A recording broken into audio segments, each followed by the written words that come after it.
वाहगुरु जी का खालसा वाहगुरु जी की फतेह। अज आपां गुरमत वैदिक प्रणाली चैनल ते पोथी परमेश्वर का थान विच जो पहली रचना दर्ज है उसका सिरलेख है जप। उस विच कुल 38 पौड़ियां हैं। आरंभ विच एक श्लोक है ते अंत विच भी एक श्लोक है। उसकी 20वीं पौड़ी की विचार लेके हाजिर होए हैं। इस पौड़ी विच काफ़ी ज़्यादा कैमिस्ट्री का पार्ट अदा होएगा। ये उस पक्षों लिखी लगती है। आपां विचार साझी करते हैं।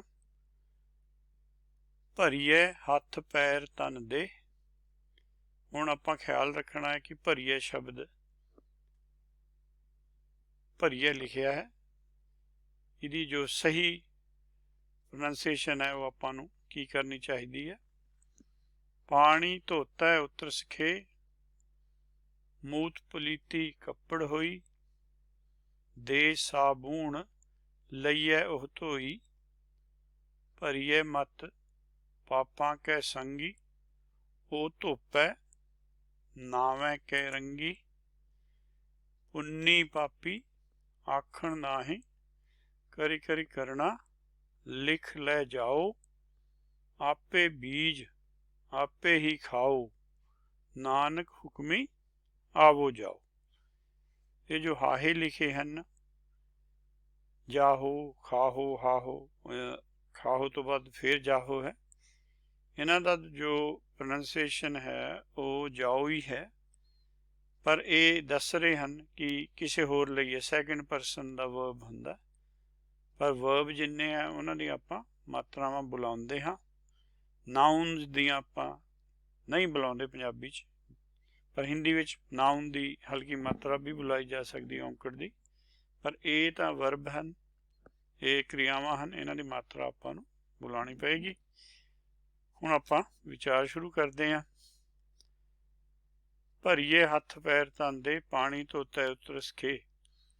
इहदे विच एक बुझारत है कि दो शब्द हैं साडे कोल, भरीए ते भरीए। जे आपां नूं इन्हां दोहां दी डिटेल पता होएगी तो आपां भरीए नूं भरीए पढ़ांगे, क्योंकि ये भी गुरमत का रूल है कि जे इक्के ही पंक्ति विच जिहड़े लैटर सानूं एक्सचेंजेबल हुंदे हैं उहदा आपां विस्तार कर लांघांगे।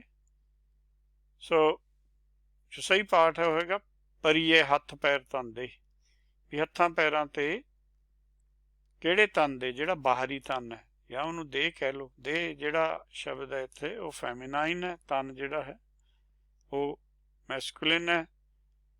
कह दो भी जिहड़ी तन रूपी देही हैगी है जिहदे हथ पैर हैं, क्योंकि अंदरली देही दे हथ पैर नहीं होंदे, उहदे कर होंदे हैं या चरण होंदे हैं।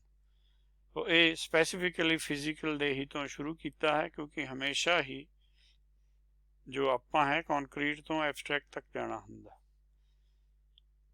इंपैरेटिव फॉर्म ऑफ भरना है जिहड़ा वर्ड भरीए है, फिल अप या फिल इन, अंग्रेजी च ये बनते हैं।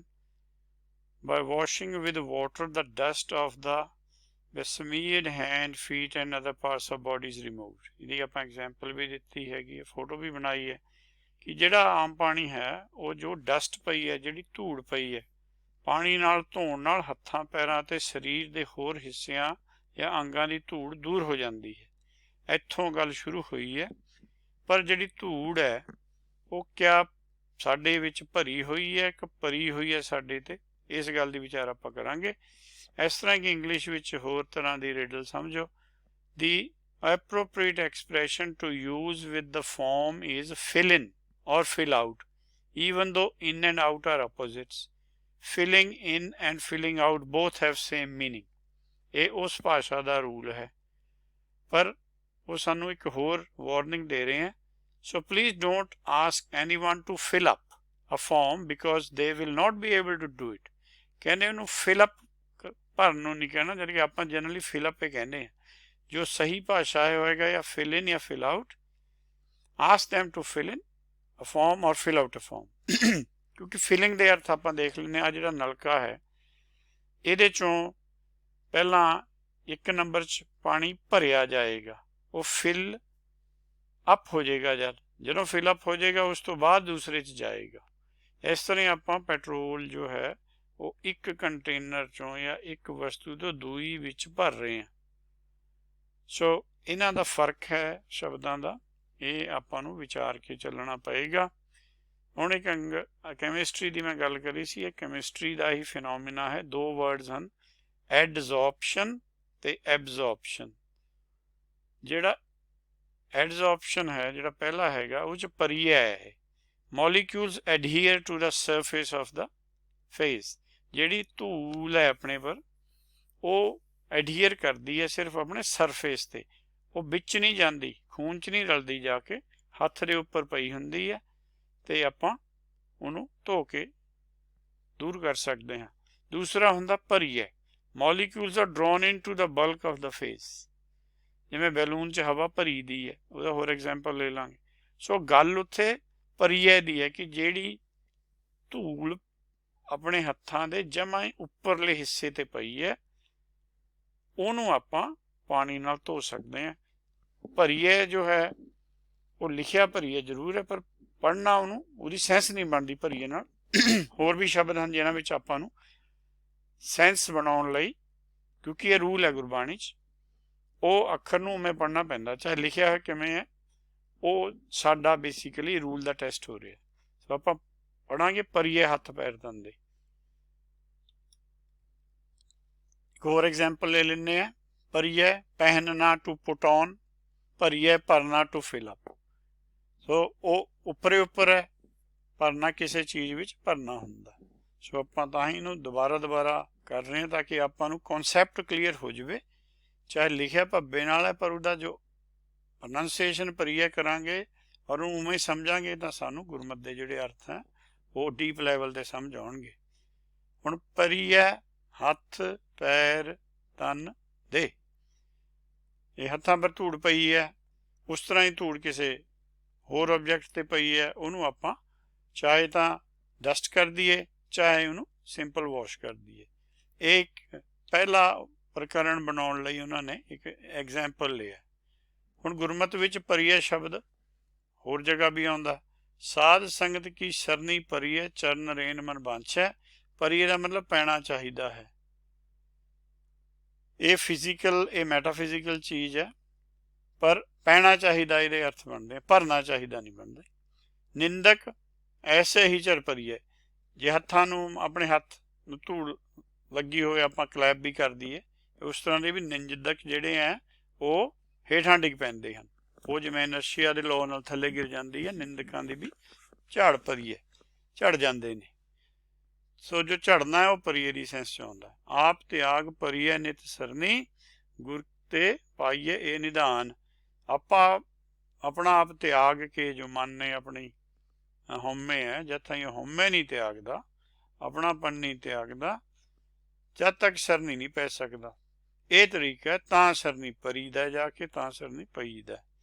ਸਿੱਧ ਸਾਧਕ 33 ਕੋੜ ਤਿਰ ਕੀਮ ਨਾ ਪਾਈਏ। ਇੱਥੇ ਇੱਕ ਹੋਰ ਰੂਲ ਲੱਗ ਗਿਆ।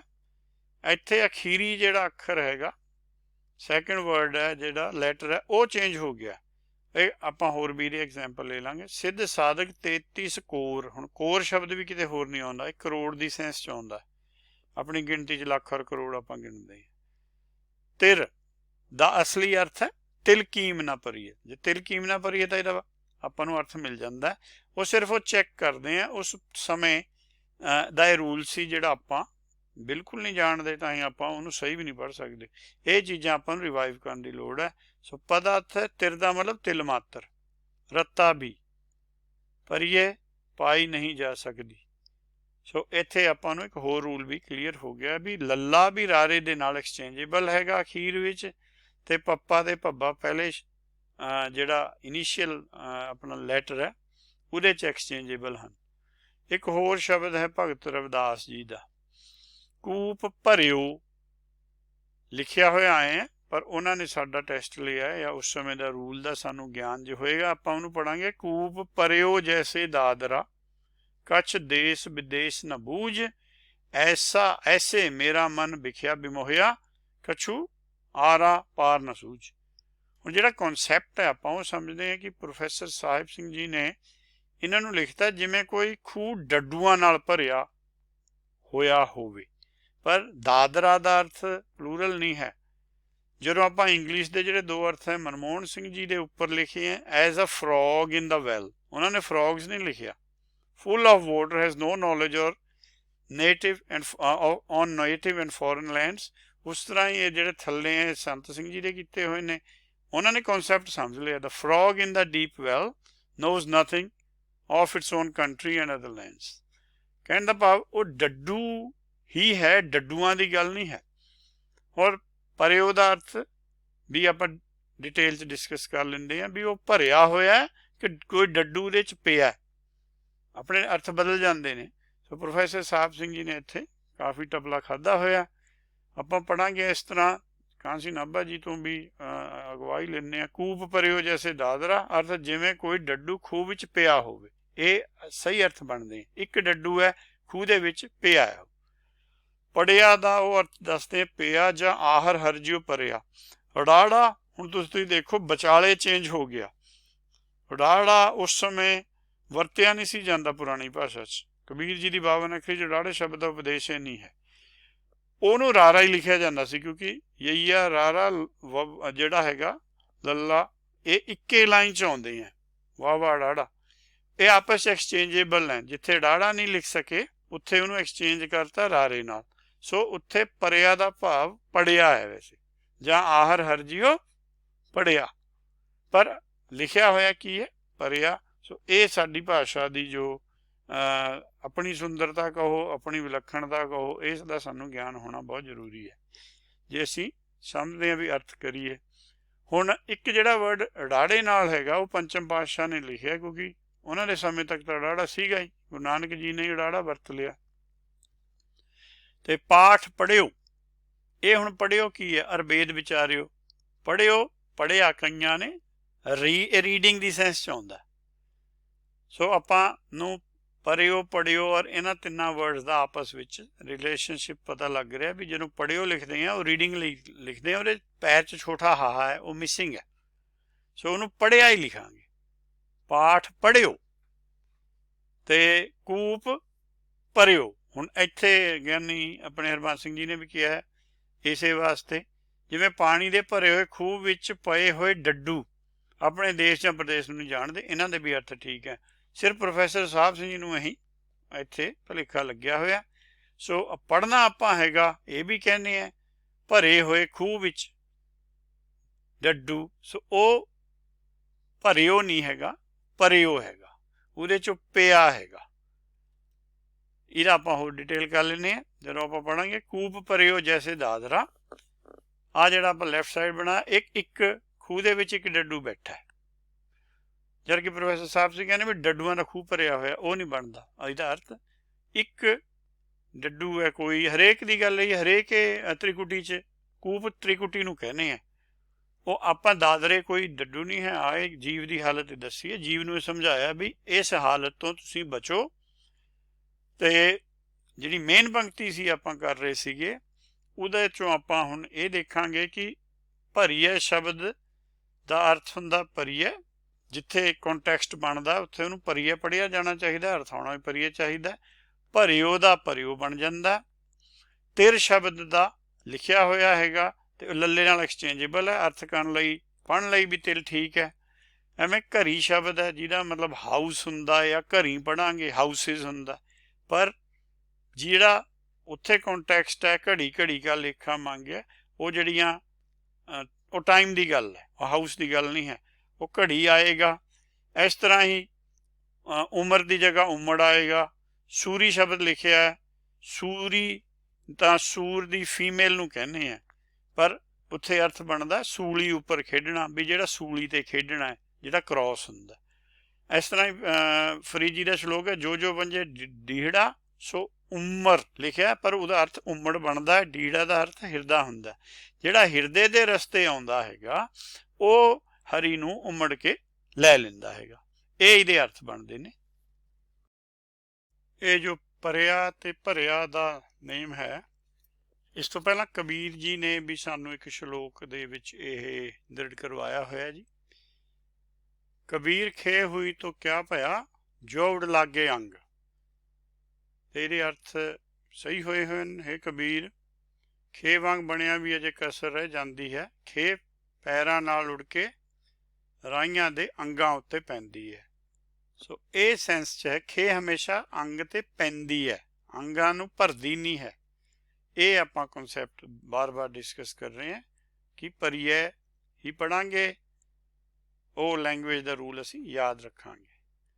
ਇਹ ਨਹੀਂ ਕਿ ਸਾਨੂੰ ਸਿੱਧਾ ਹੀ ਪੜ੍ਹਨ ਨੂੰ ਦਿੱਤਾ ਹੋਇਆ, ਵਿੱਚ ਬਹੁਤ ਭੇਦ ਪਾਏ ਹੋਏ ਨੇ, ਉਹ ਅਸੀਂ ਭੇਦ ਵੀ ਬੁੱਝੀ ਜਾਣੇ ਹੈ ਤੇ ਅਰਥ ਵੀ ਕਰੀ ਜਾਂਦੇ ਹੈ ਤੇ ਆਪਣਾ ਅੱਗੇ ਜੋ ਹੈ ਗਿਆਨ ਵੀ ਵਧਾਈ ਜਾਣਾ ਹੈਗਾ। ਹੁਣ ਇੱਕ ਹੋਰ ਐਗਜ਼ਾਮਪਲ ਹੈ ਕਿ ਕਿਸ ਤਰ੍ਹਾਂ ਪੈਂਦੀ ਹੈ। ਕੋਈ ਪੁਰਾਣੀ ਬੁੱਕ ਪਈ ਹੋਵੇ, ਉਹਦੇ ਤੇ ਖੇ ਹੋਵੇ, ਜਦ ਆਪਾਂ ਖੋਲ੍ਹਦੇ ਹਾਂ ਉਹ ਆਪਣਾ ਅੰਗਾਂ ਤੇ ਐਂ ਉੱਡ ਕੇ ਪੈ ਜਾਂਦੀ ਹੈ। ਉਹਨੂੰ ਪਾਣੀ ਦੇ ਨਾਲ ਧੋਤਾ ਜਾ ਸਕਦਾ, ਕਿਉਂਕਿ ਉਹਦੇ ਵਿੱਚ ਹੋਰ ਕੋਈ ਕੰਪੋਨੈਂਟ ਨਹੀਂ ਹੈ, ਸਿਰਫ ਡਸਟ ਹੀ ਹੈਗੀ ਆ ਉਹ। ਹੁਣ ਹੋਰ ਸ਼ਬਦ ਵੀ ਆਉਂਦੇ ਨੇ ਇਹਦੇ ਲਈ। ਖੇ ਲਈ ਧੂਲ ਆਉਂਦਾ ਹੈ ਤੇ ਧੂੜ ਆਉਂਦਾ ਹੈ ਤੇ ਧੂਰ ਵੀ ਆਉਂਦਾ। ਤਿੰਨ ਹੈਗੇ, ਇੱਕ ਲੱਲੇ ਨਾਲ ਆਉਂਦਾ ਧੂਲ, ਦੂਸਰਾ ਰਾਰੇ ਨਾਲ ਆਉਂਦਾ ਧੂਰ, ਇੱਕ ਫਿਰ ਰਾੜੇ ਨਾਲ ਆਉਂਦਾ। ਰਾੜਾ ਥੋੜਾ ਜਿਹਾ ਬਾਅਦ ਚ ਆਇਆ ਸਾਡੀ ਭਾਸ਼ਾ 'ਚ। Dust is made up of fine particle of solid matters. ਇਹ ਆਪਾਂ ਨੂੰ ਪਤਾ on earth generally consist of particles in the atmosphere that comes from various sources such as soil, dust lifted by winds, volcanic eruptions। ਉਹ ਹਵਾ ਵਿੱਚ dust ਹੁੰਦੀ ਹੋਈ ਹੈ, ਕੋਈ ਡਸਟ ਫ੍ਰੀ ਏਅਰ ਕਿਤੇ ਨਹੀਂ ਮਿਲਦੀ। ਇਹ ਵੀ ਬਾਰਿਸ਼ ਪੈਣ ਨਾਲ ਘਟ ਜਾਂਦੀ ਹੈ, ਉਹ ਤੋਂ ਬਾਅਦ ਫਿਰ ਉਨੀ ਹੋ ਜਾਂਦੀ ਹੈ। ਸੋ ਹੁਣ ਜੋ ਚੱਲ ਰਿਹਾ ਹੈਗਾ COVID-19, ਇਹਦੇ ਵਿੱਚ ਅਸੀਂ ਦੇਖਿਆ ਵੀ ਥੋੜ੍ਹੀ ਡਸਟ ਜਿਹੜੀ ਹੈ ਉਹ ਸੈਟਲ ਹੋ ਗਈ ਹੈ, ਕਿਉਂਕਿ ਘੱਟੋ ਘੱਟ ਜੋ ਵਹੀਕਲਸ ਵਗੈਰਾ ਉਡਾਉਂਦੇ ਸੀ ਜਾਂ ਧੂੰਆਂ ਕਰਦੇ ਸੀ ਉਹ ਘਟਿਆ। ਸੋ ਇਹਨੂੰ ਹੁਣ ਆਪਾਂ ਸ਼ਬਦਾਂ 'ਚ ਵੀ ਦੇਖ ਲੈਂਦੇ ਹਾਂ। ਧੱਧੈ ਧੂਲ ਪੜੇ ਮੁੱਖ ਮਸਤਕ, ਕੰਚਨ ਪਏ ਮਨੂਰਾ। ਇਹ ਜਿਹੜੀ ਧੂਲ ਹੈ ਇਹ ਡਸਟ ਨਹੀਂ ਹੈ, ਇਹ ਮੈਟਾਫਿਜ਼ੀਕਲ ਡਸਟ ਹੈ। ਮੁੱਖ ਮਸਤਕ ਮਤਲਬ ਹੈ ਕਿਸੇ ਦੇ ਹਿਰਦੇ ਦੇ ਵਿੱਚ ਜੇ ਗੱਲ ਪਹੁੰਚ ਜਾਵੇ।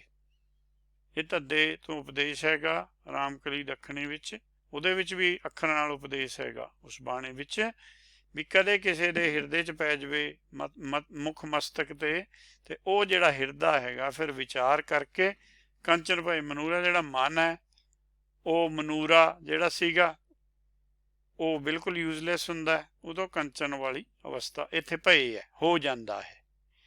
ਤੀਰਥ ਵਰਤ ਇਹ ਇੱਕੇ ਵਾਰ ਆਉਂਦਾ ਸ਼ਬਦ ਧੂੜ ਪੂਰੀ ਗੁਰਬਾਣੀ 'ਚ ਲੱਲੇ ਸਿਆਰੀ ਨਾਲ, ਪਰ ਇਹਦੇ ਅਰਥ ਜੋ ਹਨ ਉਹ ਆਪਾਂ ਧੂੜੀ ਹੋਈ ਕਰਦੇ ਹਾਂ, ਧੂੜੀ ਗਿਆਨ ਵਾਲੀ ਧੂੜੀ ਹੁੰਦੀ ਹੈ।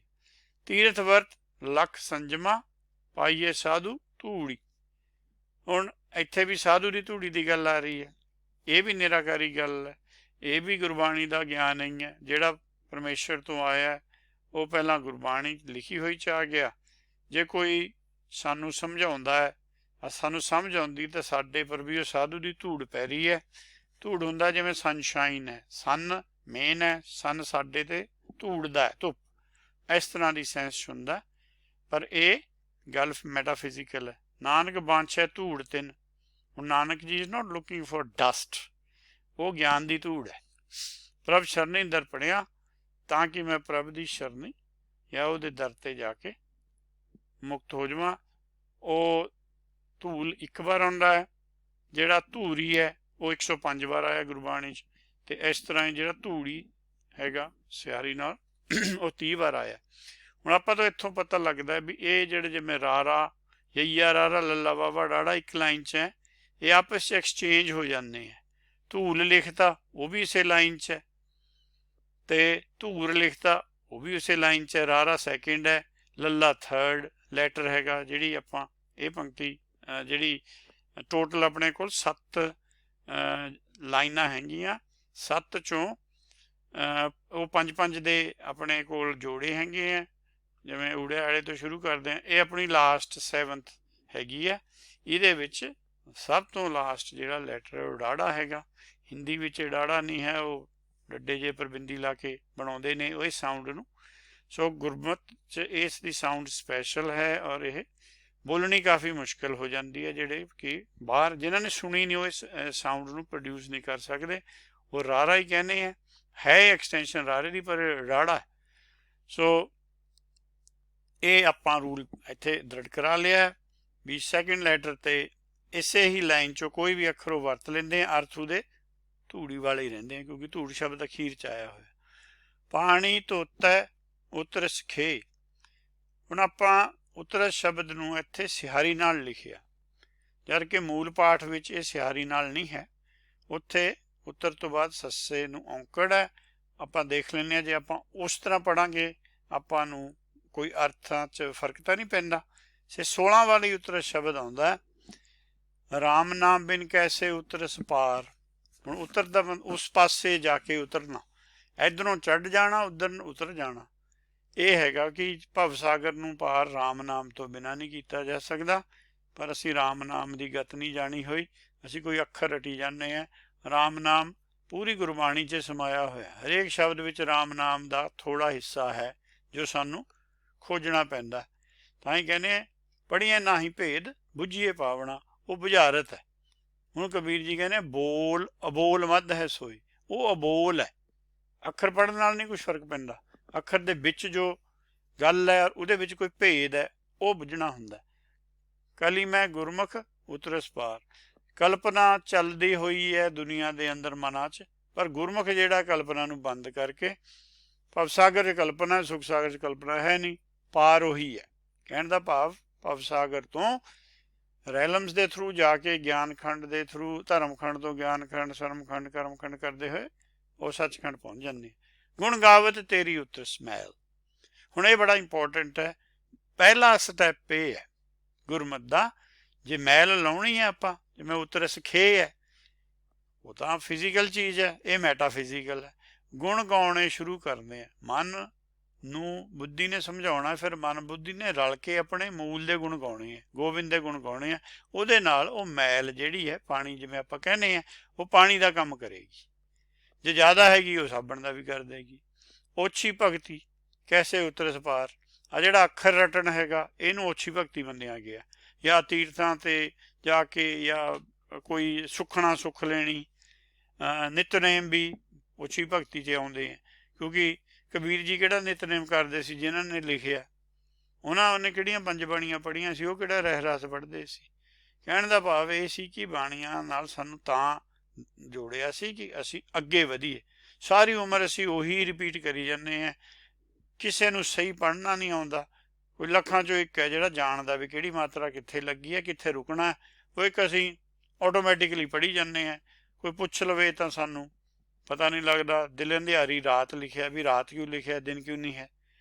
ਇਹਨਾਂ ਗੱਲਾਂ ਦਾ ਸਾਨੂੰ ਕਦੇ ਕੋਈ ਭੇਦ ਹੀ ਨਹੀਂ ਪਤਾ ਲੱਗਿਆ। ਉਹਨੂੰ ਓਛੀ ਭਗਤੀ ਕਹਿੰਦੇ ਆ, ਜਿਹਦੇ ਨਾਲ ਮਨ ਉੱਥੇ ਦਾ ਉੱਥੇ ਖੜਾ ਰਹਿ ਜਾਂਦਾ, ਮਨ ਪਰ ਅਸਰ ਨਹੀਂ ਹੋ ਰਿਹਾ।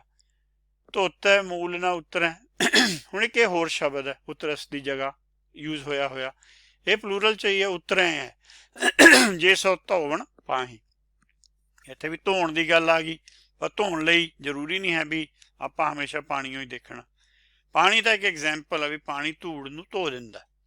ਉਸ ਤਰ੍ਹਾਂ ਹੀ ਸਾਨੂੰ ਇੱਕ ਨਿਰਾਕਾਰੀ ਜਲ ਚਾਹੀਦਾ, ਰਾਮ ਉਦਕ, ਉਹਦੇ ਨਾਲ ਹੀ ਉਤਰਦੀ ਹੈ। ਜੇ ਨਾ ਧੋਤਾ ਜਾਏ ਫੇਰ ਨਹੀਂ ਉਤਰਦੀ। ਤੀਰਥਾਂ 'ਤੇ ਜਾ ਕੇ ਸਰੀਰ ਨੂੰ ਬਾਹਰੋਂ ਨਹਾ ਕੇ ਜਿਹੜੀ ਆਪਾਂ ਕਹੀਏ ਧੂੜ ਪਈ ਸੀ ਉਹਨੂੰ ਲਾ ਕੇ ਨਹੀਂ, ਜਿਹੜੀ ਮਨ ਦੀ ਮੈਲ ਨਹੀਂ ਉਤਰਦੀ। ਗੁਰਪ੍ਰਸਾਦ ਦੀ ਉਤਰੇ ਪਾਰ, ਇਹ ਗੁਰਪ੍ਰਸਾਦ ਹੀ ਹੈ। ਤਾਂ ਹੀ ਗੁਰਪ੍ਰਸਾਦ ਸਾਨੂੰ ਦਿੱਤਾ ਕਿ ਅਸੀਂ ਭਵ ਸਾਗਰ ਤੋਂ ਪਾਰ ਹੋ ਕੇ ਸੁਖ ਸਾਗਰ ਚਲੇ ਜਾਈਏ। ਰੋਗ ਜਾਏ ਤਾਂ ਉਤਰਹਿ ਦੁੱਖ, ਇਹ ਸਾਰੇ ਪਲੂਰਲ 'ਚ ਹੀ ਹੈ। ਗੁਰਪ੍ਰਸਾਦ ਦੀ ਉਤਰੇ ਪਾਰ, ਬਹੁਤ ਜਨ ਉਤਰ ਗਏ ਆ, ਜਿੰਨੇ ਭਗਤ ਹੈ ਸਾਰੇ ਉਤਰੇ ਹੋਏ ਆ। ਸੋ ਇਹ ਪਲੂਰਲ ਸੈਂਸ 'ਚ ਆਉਂਦਾ ਵਰਡ। ਰੋਗ ਜਾਏ ਤਾਂ ਉਤਰੇ ਦੁੱਖ, ਜਿੰਨੇ ਦੁੱਖ ਹੈ, ਜਿਨ੍ਹਾਂ ਨੂੰ ਦੁੱਖ ਅਸੀਂ ਮੰਨਿਆ ਹੋਇਆ। ਵੈਸੇ ਤਾਂ ਦੁੱਖ ਸਿਰਫ ਸਾਨੂੰ ਇੱਕ ਹੀ ਹੈ ਕਿ ਸਾਡਾ ਜੋ ਹੈ ਜਨਮ ਮਰਨ ਨਹੀਂ ਕੱਟਿਆ ਜਾ ਰਿਹਾ, ਸਾਨੂੰ ਮੁਕਤੀ ਨਹੀਂ ਮਿਲ ਰਹੀ। ਜੇ ਕੋਈ ਹੋਰ ਵੀ ਮੰਨਦਾ ਹੈ ਉਹ ਸਾਰੇ ਉਤਰ ਜਾਂਦੇ ਆ, ਪਰ ਇਹ ਉਤਰੇ ਦੀ ਸੈਂਸ 'ਚ ਆ ਰਿਹਾ। ਇਹ ਉਤਰਸ ਔਰ ਉਤਰਿਆਂ ਦੀ ਆਪਾਂ ਕੰਪੈਰੀਜ਼ਨ ਕਰ ਰਹੇ ਹਾਂ ਕਿ ਇੱਕ ਹੋਰ ਵਰਡ ਵੀ ਹੈ ਆਪਣੇ ਕੋਲ, ਕਿਲ ਵਿਖ ਸਭੇ ਉਤਰਨ, ਇੱਕ ਆ ਵੀ ਹੈ ਇੱਥੇ ਉਤਰਨ ਲਿਖਤਾ, ਉਤਰਨ ਨਿਤ ਨਿਤ ਗੁਣ ਗਾਓ। ਹੁਣ ਕੌਨਸੈਪਟ ਗੁਣਾਂ ਤੋਂ ਬਾਹਰ ਨਹੀਂ ਜਾ ਰਿਹਾ ਵੀ ਜਿੰਨੇ ਸਾਡੇ ਅੰਦਰ ਭਰਮ ਹੈ, ਕਿਲ ਵਿਖ ਹੈ, ਜਿਹੜੇ ਸਾਨੂੰ ਕੰਡੇ ਵਾਂਗੂ ਚੁਭਦੇ ਆ ਸਾਡੇ ਰੋਜ਼ ਅੰਦਰ, ਉਹ ਗੁਣ ਗਾਉਣ ਨਾਲ ਉਤਰਦੇ ਨੇ। ਪਾਠ ਪੜਿਓ ਔਰ ਵੇਦ ਵਿਚਾਰਿਓ, ਨਿਵਲ ਭਿਉਂਗਮ ਸਾਧੇ, ਪੰਜ ਜਨਾਂ ਸੋ ਸੰਗ ਨਾ ਛੁਟਕਿਓ। ਉਹੀ ਜੀ ਹਾਲਤ ਨਹੀਂ ਹੋਣੀ ਚਾਹੀਦੀ। ਪਿਆਰੇ ਇਨ ਬਿਨ ਮਿਲਣ ਨਾ ਜਾਈ, ਮੈਂ ਕੀਏ ਕਰਮ ਅਨੇਕਾਂ, ਹਾਰ ਭਰਿਓ ਸਵਾਮੀ ਕੇ ਦੁਆਰੇ, ਦੀਜੇ ਬੁੱਧ ਵਿਵੇਕਾਂ। ਇਹ ਵਿਵੇਕ ਬੁੱਧ ਪੈਦਾ ਹੋਣੀ ਚਾਹੀਦੀ ਹੈ ਗੁਣ ਗਾਉਣ ਨਾਲ। ਜੇ ਵਿਵੇਕ ਬੁੱਧ ਨਹੀਂ ਪੈਦਾ ਹੋਈ, ਫਿਰ ਆਪਾਂ ਜੋ ਕਰਿਆ ਚਾਹੇ ਨਾ ਕਰਿਆ ਬਰਾਬਰ ਹੀ ਹੈ। ਇਹ ਦਮਦਮੀ ਟਕਸਾਲ ਵਾਲਿਆਂ ਦਾ ਇੱਕ ਗੁਟਕੇ ਦਾ ਪੰਨਾ ਹੈ, ਉਹ ਸੰਸਥਾ ਵਾਲੇ ਇਹਨੂੰ ਉੱਤਰ ਖੇਡ ਲਿਖਦੇ ਨੇ। ਆਪਾਂ ਥੱਲੇ ਉਹਨੂੰ ਹਾਈਲਾਈਟ ਕੀਤਾ ਹੋਇਆ। ਆਪਾਂ ਹੁਣ ਕੁਐਸਚਨ ਹੈ ਵੀ ਜੇ ਆਪਾਂ ਉੱਤਰਸੂ ਪੜ੍ਹਦੇ ਹਾਂ ਕੋਈ ਫਰਕ ਪੈਂਦਾ ਕਿ ਉੱਤਰਸੇ ਪੜ੍ਹਨਾ ਚਾਹੀਦਾ? ਕਿਉਂਕਿ ਇਹ 16 ਜਗ੍ਹਾ ਉੱਤਰਸੇ ਲਿਖਿਆ। ਜਪ ਬਾਣੀ ਵਿੱਚ ਕਾਫੀ ਜ਼ਿਆਦਾ ਪਾਠੰਤਰ ਨੇ, ਲਿਖਣ ਲੱਗੇ ਗਲਤੀਆਂ ਹੋਈਆਂ। ਇਹ ਨਹੀਂ ਕਿ ਪੰਚਮ ਪਾਤਸ਼ਾਹ ਨੇ ਲਿਖਿਆ ਸੀ। ਹੁਣ ਆਪਾਂ ਇਹ ਦੇਖਣਾ ਵੀ ਜੇ ਆਪਾਂ ਇਹ ਅੱਖਰ ਨੂੰ ਪੜ੍ਹਦੇ ਹਾਂ, ਉਹਦੇ ਨਾਲ ਸਾਨੂੰ ਕੋਈ ਗੁਰਮਤ ਵੱਲੋਂ ਫਰਕ ਪੈਂਦਾ। ਹੁਣ ਦੇਖੀਏ ਆਪਾਂ ਉੱਤਰ ਸ਼ਬਦ। ਪਹਿਲਾਂ ਤਾਂ ਚਾਕਰ ਕਹੀਏ ਖਸਮ ਕਾ, ਸਹੂਏ ਉੱਤਰ ਦੇਈ। ਹੁਣ ਇੱਥੇ ਆਪਾਂ ਥੱਲੇ ਵੀ ਲਿਖਿਆ ਹੋਇਆ ਵੀ ਇਹ ਐਂਸਰ ਦੀ ਸੈਂਸ 'ਚ ਆਉਂਦਾ। ਜਿਹੜਾ ਆਪਾਂ ਅੱਖਰ ਪਹਿਲਾਂ ਪੜ੍ਹ ਕੇ ਹਟੇ ਹਾਂ ਉੱਤਰਸੂ, ਉਹ ਉਤਰਨ ਦੀ ਸੈਂਸ 'ਚ ਨਹੀਂ ਆਉਂਦਾ, ਉੱਤਰ ਦੀ ਸੈਂਸ 'ਚ ਆਉਂਦਾ, ਐਂਸਰ ਦੀ 'ਚ। ਇੱਕੇ ਵਾਰ ਆਇਆ। ਫਿਰ ਨਾਨਕ ਕਹਿਤ ਗਾਏ ਕਰੁਣਾ ਮੈਂ, ਭਵ ਸਾਗਰ ਕੇ ਪਾਰ ਉਤਰ ਰੇ। ਇਹ ਉੱਤਰ ਦੀ ਸੈਂਸ 'ਚ ਆਉਂਦਾ, ਪਰ ਇੱਥੇ ਔਂਕੜ ਲੱਗਿਆ ਹੋਇਆ। ਉੱਤਰਸੂ 'ਚ ਉੱਤਰ ਤੇ ਔਂਕੜ ਨਹੀਂ ਹੈ, ਉਹ ਉੱਪਰ ਵਾਲਾ ਐਂਸਰ ਦੀ ਫਾਰਮ ਬਣਦੀ ਹੈ ਉਹਦੀ। ਆਖੇ ਆਪੇ ਆਖੇ ਆਪੇ ਸਮਝੇ, ਤਿਸ ਕਿਆ ਉੱਤਰ ਦੀਜੈ। ਹੁਣ ਉੱਤਰ ਵਰਡ ਨੂੰ, ਐਂਸਰ ਨੂੰ ਔਂਕੜ ਨਾਲ ਵੀ ਲਿਖਿਆ ਹੋਇਆ ਗੁਰਬਾਣੀ 'ਚ, ਜਿਵੇਂ ਪਹਿਲਾਂ ਲਿਖਿਆ ਹੋਇਆ ਰੋਸ਼ਨਾ ਕੀ ਜੇ ਉੱਤਰ ਦੀਜੇ। ਹੁਣ ਇੱਥੇ ਵੀ ਐਂਸਰ ਦੀ ਉਹ ਗੱਲ ਹੈ, ਇਸ ਦਾ ਬੁਰਾ ਨਾ ਮਨਾਓ, ਯੋਗ ਜਵਾਬ ਦਿਓ। ਦਰਗਾਹ ਲੇਖਾ ਮੰਗੀਏ, ਕਿਸ ਕਿਸ ਉੱਤਰ ਦਿਓ। ਸੋ ਇਹ ਜਿਹੜਾ ਵਰਡ ਅਸੀਂ ਜੇ ਆਪਾਂ ਇਹਨੂੰ ਉੱਤਰਸੂ ਪੜ੍ਹਾਂਗੇ ਤਾਂ ਇਹਦੀ ਸੈਂਸ ਐਂਸਰ ਬਣ ਜਾਏਗੀ, ਚਾਹੇ ਮੁਕਤਾ ਹੈ, ਚਾਹੇ ਔਂਕੜ ਹੈ, ਜਾਂ ਫਿਰ ਪਾਰ ਉਤਰਨ ਦੀ ਗੱਲ ਹੈ। ਸੋ ਉੱਥੇ ਔਂਕੜ ਲੱਗਿਆ ਹੋਇਆ। ਜਿੱਥੇ ਆਪਾਂ ਮੂਲ ਪਾਠ 'ਚ ਹੈ ਉੱਥੇ ਉੱਤਰਸੂ 'ਚ ਰਾਰੇ ਤੇ ਔਂਕੜ ਨਹੀਂ ਹੈ, ਤਾਂ ਉਹਦੀ ਆਂਸਰ ਜਿਹੜਾ ਆਪਾਂ ਨੂੰ ਹੈਗਾ, ਉਹਦਾ ਆਪਾਂ ਨੂੰ ਜਿਹੜਾ ਅਰਥ ਹੈ ਉਹ ਐਂਸਰ ਦੀ ਸੈਂਸ 'ਚ ਆਏਗਾ, ਜਾਂ ਮਤਲਬ ਅਰਥ ਨਹੀਂ ਸਹੀ ਬਣ ਰਹੇ। ਹੁਣ ਇੱਕ ਸਿਹਾਰੀ ਨਾਲ ਉੱਤਰ ਸ਼ਬਦ ਆਉਂਦਾ, ਉਤਰ ਗਏ ਸਭ ਰੋਗ ਸੰਤਾਪੇ। ਇਹਦਾ ਮਤਲਬ ਹੈ ਡਿਪਾਰਟ, ਸੋਰੋਜ਼ ਐਂਡ ਐਫਿਕਸ਼ਨਸ ਹੈਵ ਡਿਪਾਰਟਿਡ। ਉਤਰ ਜਾਏ ਤੇਰੇ ਮਨ ਕੀ ਪਿਆਸ। ਇਹ ਹੈਗੀ ਤੇਰੇ ਮਨੂਏ ਦੀ ਤੇ ਬੁੱਝ ਜਾਏਗੀ। ਕਹਿਣ ਦਾ ਭਾਵ ਇਹ ਹੈ ਵੀ ਜਿਹੜੀ ਥਰਸਟ ਦੀ ਗੱਲ ਹੈ ਉਹ ਕੁਐਂਚ ਹੋ ਜਾਏਗੀ। ਇਹ ਇਸ ਸੈਂਸ 'ਚ ਆਉਂਦਾ ਇੱਥੇ। ਰਾਮ ਰੰਗ ਕਦੇ ਉਤਰ ਨਾ ਜਾਈ, ਵੀ ਮੇਰੇ ਪਰੇ ਚੜ੍ਹਿਆ ਹੀ ਰਹੇ ਹਮੇਸ਼ਾ। ਇਹ ਉਤੋਂ ਉਲਟੀ ਸੈਂਸ 'ਚ ਆ ਰਿਹਾ ਵਰਡ ਇੱਥੇ। ਉੱਥੇ ਨਾ ਉੱਤਰਸੂ ਵੀ ਉਤਰ ਜਾਵੇ, ਇੱਥੇ ਕਿਹਾ ਹੋਇਆ ਵੀ ਰਾਮ ਰੰਗ ਉਤਰੇ ਨਾ ਕਦੇ। ਹਾਂ, ਭਰਮ ਉਤਰ ਜਾਵੇ ਠੀਕ ਹੈ, ਪਰ ਉਹਦੇ ਲਈ ਉੱਤਰਸ ਸ਼ਬਦ ਹੈ, ਉੱਤਰਸੂ ਸ਼ਬਦ ਨਹੀਂ ਹੈ। ਉੱਤਰ ਅਵਕਟ ਸਰਵਰਨਾਮ ਹੈ, ਇਹਦਾ ਮਤਲਬ ਹੈ ਡਿਸੈਂਡ ਕਰਨਾ, ਉੱਪਰੋਂ ਥੱਲੇ ਆਉਣਾ। ਆਪਾਂ ਕਹਿੰਦੇ ਹਾਂ ਥੱਲੇ ਉਤਰਿਆ, that is here in that sense. ਹੁਣ ਅਖੀਰ 'ਚ ਹੈਗਾ ਉੱਤਰ ਦੱਖਣ ਪੂਬ ਔਰ ਪੱਛਮ, ਜੈ ਜੈਕਾਰ ਜਪੰਥ ਨਰਾ। ਇਹ ਉਹੀ ਵਰਡ ਜਿਹੜਾ ਸਿਆਰੀ ਨਾਲ ਹੈ, ਇਹਦੀ ਵਰਡ ਦੀ ਸੈਂਸ ਨਾਰਥ ਬਣਦੀ ਹੈ। ਇਹ ਕੋਈ ਬੁੱਝਣਾ ਔਖਾ ਨਹੀਂ ਹੈ ਜਿੰਨੇ ਕੁ ਆਪਾਂ ਸ਼ਬਦ ਕੀਤੇ। ਸੋ ਉੱਤਰਸੂ ਸ਼ਬਦ ਜਿਹੜਾ ਹੈ ਉਹ ਗ੍ਰਾਮੈਟੀਕਲੀ ਔਰ ਪਾਠ ਦੇ ਫਲੋ 'ਚ ਨਹੀਂ ਚੱਲਦਾ, ਉਹਨੂੰ ਉੱਤਰਸ ਹੀ ਪੜ੍ਹਨਾ ਪਏਗਾ। ਆਹੀ ਸ਼ਬਦ ਪੜ੍ਹਨਾ ਪਏਗਾ, ਪਾਣੀ ਧੋਤਾ ਉਤਰਸ ਖੇ, ਕਿਉਂਕਿ ਇਹ 16 ਜਗ੍ਹਾ ਹੋਰ ਵੀ ਆਇਆ। ਹੁਣ ਪਾਣੀ ਕੀ ਹੈਗਾ? ਜੇ ਆਪਾਂ ਪਾਣੀ ਦੀ, ਕਿਉਂਕਿ ਮੈਂ ਕਿਹਾ ਸੀ ਕੈਮਿਸਟਰੀ ਦੀ ਗੱਲ ਹੈ, ਸਾਨੂੰ ਇਹ ਸਮਝਾਇਆ ਵੀ ਇੱਕ ਹਾਈਡਰੋਜਨ, ਇੱਕ ਆਕਸੀਜਨ ਹੈ, 2 ਹਾਈਡਰੋਜਨ ਦੇ ਇਹਦੇ 'ਚ ਮੋਲੀਕਿਊਲ ਨੇ। ਉਹਨਾਂ ਨੇ ਤਾਂ ਉਹਨਾਂ ਦਾ ਐਂਗਲ ਵੀ ਲੱਭਿਆ ਹੋਇਆ, ਡਿਸਟੈਂਸ ਵੀ ਲੱਭਿਆ ਹੋਇਆ। ਦੇਖ ਲਓ ਕਿੰਨੀ ਖੋਜ ਹੋਈ ਹੈ। ਇਹ ਪੀਕੋਮੀਟਰਸ ਹੁੰਦੇ ਨੇ, ਔਰ ਪੀਕੋਮੀਟਰ ਕੋਈ ਵੱਡੀ ਯੂਨਿਟ ਨਹੀਂ ਹੁੰਦੀ। ਨੈਨੋ ਤੋਂ ਥੱਲੇ ਪੀਕੋ ਹੁੰਦਾ, 10⁻⁻12। ਇੱਕ ਤੋਂ ਬਾਅਦ 0 ਡੈਸੀਮਲ ਤੋਂ ਬਾਅਦ 12 ਜ਼ੀਰੋਆਂ ਲੱਗ ਜਾਂਦੀਆਂ, ਤਾਂ ਵੀ ਐਕੂਰੇਸੀ ਨਾਲ ਮੇਜਰ ਕੀਤਾ ਹੋਇਆ। ਆਹ ਐਂਗਲ ਵੀ ਦੱਸਿਆ ਹੋਇਆ ਵੀ 104.45 ਇਹ ਹੋਣਾ ਚਾਹੀਦਾ। ਤੁਸੀਂ ਦੇਖੋ ਵੀ ਉਹਨਾਂ ਨੇ ਕਿੰਨੀ ਖੋਜ ਕੀਤੀ ਹੈ। ਆਪਾਂ ਕੋਈ ਖੋਜ ਵਾਲੇ ਪਾਸੇ ਨੂੰ ਤਰਦੇ ਚੱਲਣਾ ਜਿਹੜਾ ਹੈ ਬਹੁਤਾ ਮੁਨਾਸਿਬ ਨਹੀਂ ਸਮਝਦੇ। ਹੁਣ ਇੱਕ ਹੋਰ ਕੈਮਿਸਟਰੀ ਦੀ ਗੱਲ ਆ ਗਈ। ਮੂਤ ਪਲੀਤੀ ਕੱਪੜ ਹੋਈ, ਦੇ ਸਾਬੂਣ ਲਈਏ ਉਹ ਧੋਈ। ਹੁਣ ਖੇ ਤਾਂ ਪਾਣੀ ਦੇ ਨਾਲ ਉਤਰ ਜਾਂਦੀ ਹੈ, ਉੱਤਰਸ ਖੇ, ਨਾ ਕਿ ਉੱਤਰਸੂ ਖੇ। ਉੱਤਰਸ ਖੇ ਹੈ, ਉਹ ਤੋਂ ਉਤਰ ਜਾਂਦੀ ਹੈ। ਹੁਣ ਉਹ ਤੋਂ ਨੈਕਸਟ ਵੱਡੀ ਪ੍ਰੋਬਲਮ ਲਈ ਹੈ। ਵੱਡੀ ਪ੍ਰੋਬਲਮ ਕੀ ਹੈ? ਵੀ ਗਰੀਸੀ ਹੋਵੇ ਕੋਈ ਚੀਜ਼, ਜਾਂ ਉਹਦੇ ਅੰਦਰ ਯੂਰਾਈਨ ਗਿਆ ਹੋਵੇ, ਉਹ ਬੱਚੇ ਦੀ ਸੈਂਸ 'ਚ ਰਿਲੇਟਿਡ ਹੈ। ਇਹ ਆਪਾਂ ਨੂੰ ਪਤਾ, ਆਪਣੇ ਸਾਰੇ ਘਰ 'ਚ ਬੱਚੇ ਹੁੰਦੇ ਆ, ਬੱਚੇ ਛੋਟੇ ਹੁੰਦੇ ਜਿਹੜੇ ਉਹ ਕੱਪੜੇ ਤੇ ਯੂਰਾਈਨ ਕਰ ਦਿੰਦੇ ਨੇ। ਦੇ ਸਾਬੁਣ ਲਈਐ ਉਹ ਧੋਏ, ਇਹਦੀ ਆਪਾਂ ਥੋੜੀ ਜਿਹੀ ਹੋਰ ਡਿਟੇਲ ਕਰ ਲੈਂਦੇ ਹਾਂ। ਸਾਬਣ ਕੀ ਹੈਗਾ, ਚੀਜ਼ ਕੀ ਹੈ? ਉੱਥੇ ਸਾਬੁਣ ਲਿਖਿਆ ਪਰ ਲਿਖਿਆ ਦੇ ਸਾਬੁਣ। ਦੇ ਲਿਖਣ ਦਾ ਕੀ ਭਾਵ ਹੈ? ਸਾਬਣ ਕੋਲ ਕੁਛ ਹੈ ਜਿਹੜਾ ਉਹ ਦੇ ਰਿਹਾ। ਉਹਨੂੰ ਆਪਾਂ ਥੋੜਾ ਜਿਹਾ ਖੋਲ ਲੈਂਦੇ ਹਾਂ ਗੱਲ ਨੂੰ। ਸਾਬਣ ਦੇ ਅਣੂ ਦੇ ਦੋ ਵੱਖੋ ਵੱਖਰੇ ਸਿਰੇ ਹੁੰਦੇ ਹਨ। ਇੱਕ ਉਹ ਹਾਈਡਰੋਫਿਲਿਕ ਪੋਲਰ ਹੈਡ ਹੁੰਦਾ ਜੋ ਪਾਣੀ ਨਾਲ ਬਣਦਾ ਹੈ, ਤੇ ਦੂਜਾ ਹਾਈਡਰੋਫੋਬਿਕ ਨਾਨ ਪੋਲਰ ਹੁੰਦਾ। ਦੋ ਤਰ੍ਹਾਂ ਦੇ ਸਬਸਟਾਂਸ ਹਨ ਦੁਨੀਆ 'ਚ, ਪੋਲਰ ਹੈ ਜਾਂ ਨਾਨ ਪੋਲਰ ਹੈ। ਜੇ ਗਰੀਸ ਅਤੇ ਤੇਲ, ਜੋ ਗਰੀਸ ਅਤੇ ਤੇਲ ਨਾਲ ਬਣਦਾ ਹੈ, ਕਹਿਣ ਦਾ ਭਾਵ ਇੱਕ ਹਿੱਸਾ ਪਾਣੀ ਨਾਲ ਬਣਦਾ, ਦੂਆ ਗਰੀਸ ਜਾਂ ਤੇਲ ਨਾਲ ਬਣਦਾ। ਜਦੋਂ ਚਿਕਨਾਈ ਵਾਲੀ ਗੰਦਗੀ ਜਾਂ ਤੇਲ ਨੂੰ ਸਾਬਣ ਵਾਲੇ ਪਾਣੀ ਨਾਲ ਮਿਲਾਇਆ ਜਾਂਦਾ ਹੈ ਤਾਂ ਸਾਬੁਣ ਦੇ ਅਣੂ ਆਪਣੇ ਆਪ ਨੂੰ ਛੋਟੇ ਛੋਟੇ ਸਮੂਹਾਂ ਵਿੱਚ ਇਕੱਤਰ ਕਰ ਲੈਂਦੇ ਹਨ। ਇਹਨਾਂ ਨੂੰ ਮਿਸਲਸ ਕਹਿੰਦੇ ਹਨ। ਇਹ ਐਕਸਪੈਰੀਮੈਂਟ ਵੀ ਅਸੀਂ ਕੀਤੇ ਹੋਏ ਆ ਜਦੋਂ ਪੜ੍ਹਦੇ ਸੀ, ਤੇ ਹੁਣ ਤੁਹਾਡੇ ਨਾਲ ਵੀ ਸ਼ੇਅਰ ਕਰ ਰਹੇ ਹਾਂ। ਆਹ ਇੱਕ ਬੇਸਿਕ ਡਾਇਗਰਾਮ ਹੈ ਵੀ ਕਿਸ ਤਰ੍ਹਾਂ ਸਾਬਣ ਨਾਲ ਡਰਟ ਰਿਮੂਵ ਹੁੰਦੀ ਹੈ। ਸਾਬਣ ਆਪ ਕੁਛ ਨਹੀਂ ਕਰ ਰਿਹਾ, ਸਾਬਣ ਕੁਛ ਧੋ ਪਾਣੀ ਰਿਹਾ। ਕਹਿਣ ਦਾ ਭਾਵ ਸਾਬਣ ਕੁਛ ਪਾਣੀ ਨੂੰ ਐਕਸ਼ਨ ਦੇ ਰਿਹਾ, ਕੋਈ ਪਾਣੀ ਦੇ ਨਾਲ ਪਾਣੀ ਦਾ ਬਿਹੇਵੀਅਰ ਬਦਲ ਰਿਹਾ। ਇਹ ਗੱਲ ਹੈ ਸਾਰੀ ਕਿ ਦੇ ਸਾਬੁਣ, ਕਿ ਜਦੋਂ ਸਾਬਣ ਲਾਉਂਦੇ ਆ ਧੋਣ ਦੀ ਕਿਰਿਆ ਤਾਂ ਪਾਣੀ ਹੀ ਕਰਦਾ, ਸਾਬਣ ਕੁਛ ਹੋਰ ਦੇ ਰਿਹਾ ਆਪਣੇ ਵੱਲੋਂ। ਉਹ ਕੀ ਦੇ ਰਿਹਾ? ਜਿਵੇਂ ਆਹ ਆਪਾਂ ਐਂਡ ਹੈ, ਆਹ ਹਾਈਡਰੋਫਿਲਿਕ ਪੋਲਰ ਐਂਡ ਹੈ, ਇੱਥੇ ਸੋਡੀਅਮ ਦਾ ਦਿਖਾਇਆ ਹੋਇਆ, ਜਿੱਥੇ ਆਪਾਂ ਰਾਈਟ ਸਾਈਡ ਤੇ ਜਿਹੜਾ ਰੈੱਡ ਹੈ, ਜਿਹੜਾ ਪਿੰਕ ਹੈ ਉਹ ਇਹਦਾ ਹੈਗਾ ਹਾਈਡਰੋਫੋਬਿਕ ਐਂਡ। ਜਦੋਂ ਤੁਸੀਂ ਕਿਸੇ ਰਿਐਕਸ਼ਨ ਨੂੰ ਦੇਖਣਾ ਹੋਵੇ ਪਾਣੀ ਪਾ ਕੇ ਵੀ ਉਹ ਕਿਵੇਂ ਡਰਟ ਰਿਮੂਵ ਕਰਦਾ, ਜਿਹੜਾ ਇਹ ਡਾਇਗਰਾਮ ਹੈਗਾ ਖੱਬੇ ਪਾਸੇ ਜਿੱਥੇ ਮਿਸੈਲ ਲਿਖਿਆ, ਉਹ ਸੋਪ ਜਿਹੜਾ ਹੈਗਾ ਉਹ ਇਸ ਤਰ੍ਹਾਂ ਸੋਡੀਅਮ ਐਂਡ ਬਾਹਰ ਰਹਿੰਦਾ, ਤੇ ਉਹਦਾ ਜਿਹੜਾ ਹੈਗਾ ਨਾਨ ਪੋਲਰ ਐਂਡ ਹੈਗਾ ਉਹ ਹਾਈਡਰੋਕਾਰਬਨ ਤੇਲ ਜਿਹੜੀ ਹੈਗੀ ਉਹ ਹਾਈਡਰੋਕਾਰਬਨ ਦੇ ਵਿੱਚ ਘੁਲਦਾ, ਉਹ ਉਸ ਪਾਸੇ ਨੂੰ ਹੋ ਕੇ ਹਾਈਡਰੋਕਾਰਬਨ ਨੂੰ ਰਿਮੂਵ ਕਰ ਦਿੰਦਾ। ਸੋਡੀਅਮ ਐਂਡ ਜਿਹੜਾ ਹੈਗਾ ਉਹ ਦੂਏ ਜਿਹੜੀਆਂ ਇੰਪਿਓਰਿਟੀਜ਼ ਨੇ ਉਹਨਾਂ ਲਈ ਫਾਇਦੇਮੰਦ ਹੁੰਦਾ। ਸੋ ਇਹ ਤਾਂ ਲਿਖਿਆ ਦੇ ਸਾਬੁਣ। ਇਹ ਗੱਲਾਂ ਉਹਨਾਂ ਨੂੰ ਪਤਾ ਸੀ। ਇਹ ਨਾ ਸੋਚੋ ਵੀ ਅਸੀਂ ਕੈਮਿਸਟਰੀ ਪੜ੍ਹ ਕੇ ਜਾਣਦੇ ਹਾਂ, ਭਗਤਾਂ ਨੂੰ ਤਾਂ ਇਹ ਗੱਲਾਂ ਸਿੱਧੀਆਂ ਪਰਮੇਸ਼ਰ ਨੇ ਵੈਸੇ ਹੀ ਦੱਸੀਆਂ ਹੁੰਦੀਆਂ। ਇਹ ਹੋਰ ਵੀ ਆਪਾਂ ਨੂੰ ਅੱਗੇ ਆਏਗਾ, ਜਿਹੜੀਆਂ ਚੀਜ਼ਾਂ ਦਾ ਆਪਾਂ ਇੰਨਾ ਚਿਰ ਤੋਂ ਸੋਚ ਰਹੇ ਹਾਂ, ਖੋਜ ਰਹੇ ਹਾਂ, ਭਗਤਾਂ ਨੂੰ ਜਿੰਨੀ ਲੋੜ ਸੀ ਉਹਨਾਂ ਦੱਸਿਆ ਹੋਇਆ। ਕਿਉਂਕਿ ਗੁਰਬਾਣੀ ਦਾ ਕੋਈ ਸਬਜੈਕਟ ਸਾਬਣ ਬਣਾਉਣਾ ਨਹੀਂ ਹੈ। ਸਾਬਣ ਕੀ ਕਰ ਰਿਹਾ, ਉਸ ਤੋਂ ਅੱਗੇ ਨਾਮ ਨੇ ਕੀ ਕਰਨਾ, ਜਿਹਨੂੰ ਅਸੀਂ ਨਾਵੇਂ ਕਿਹਾ, ਉਹਦੇ ਨਾਲ ਜੋੜਨੀ ਹੈ ਗੱਲ।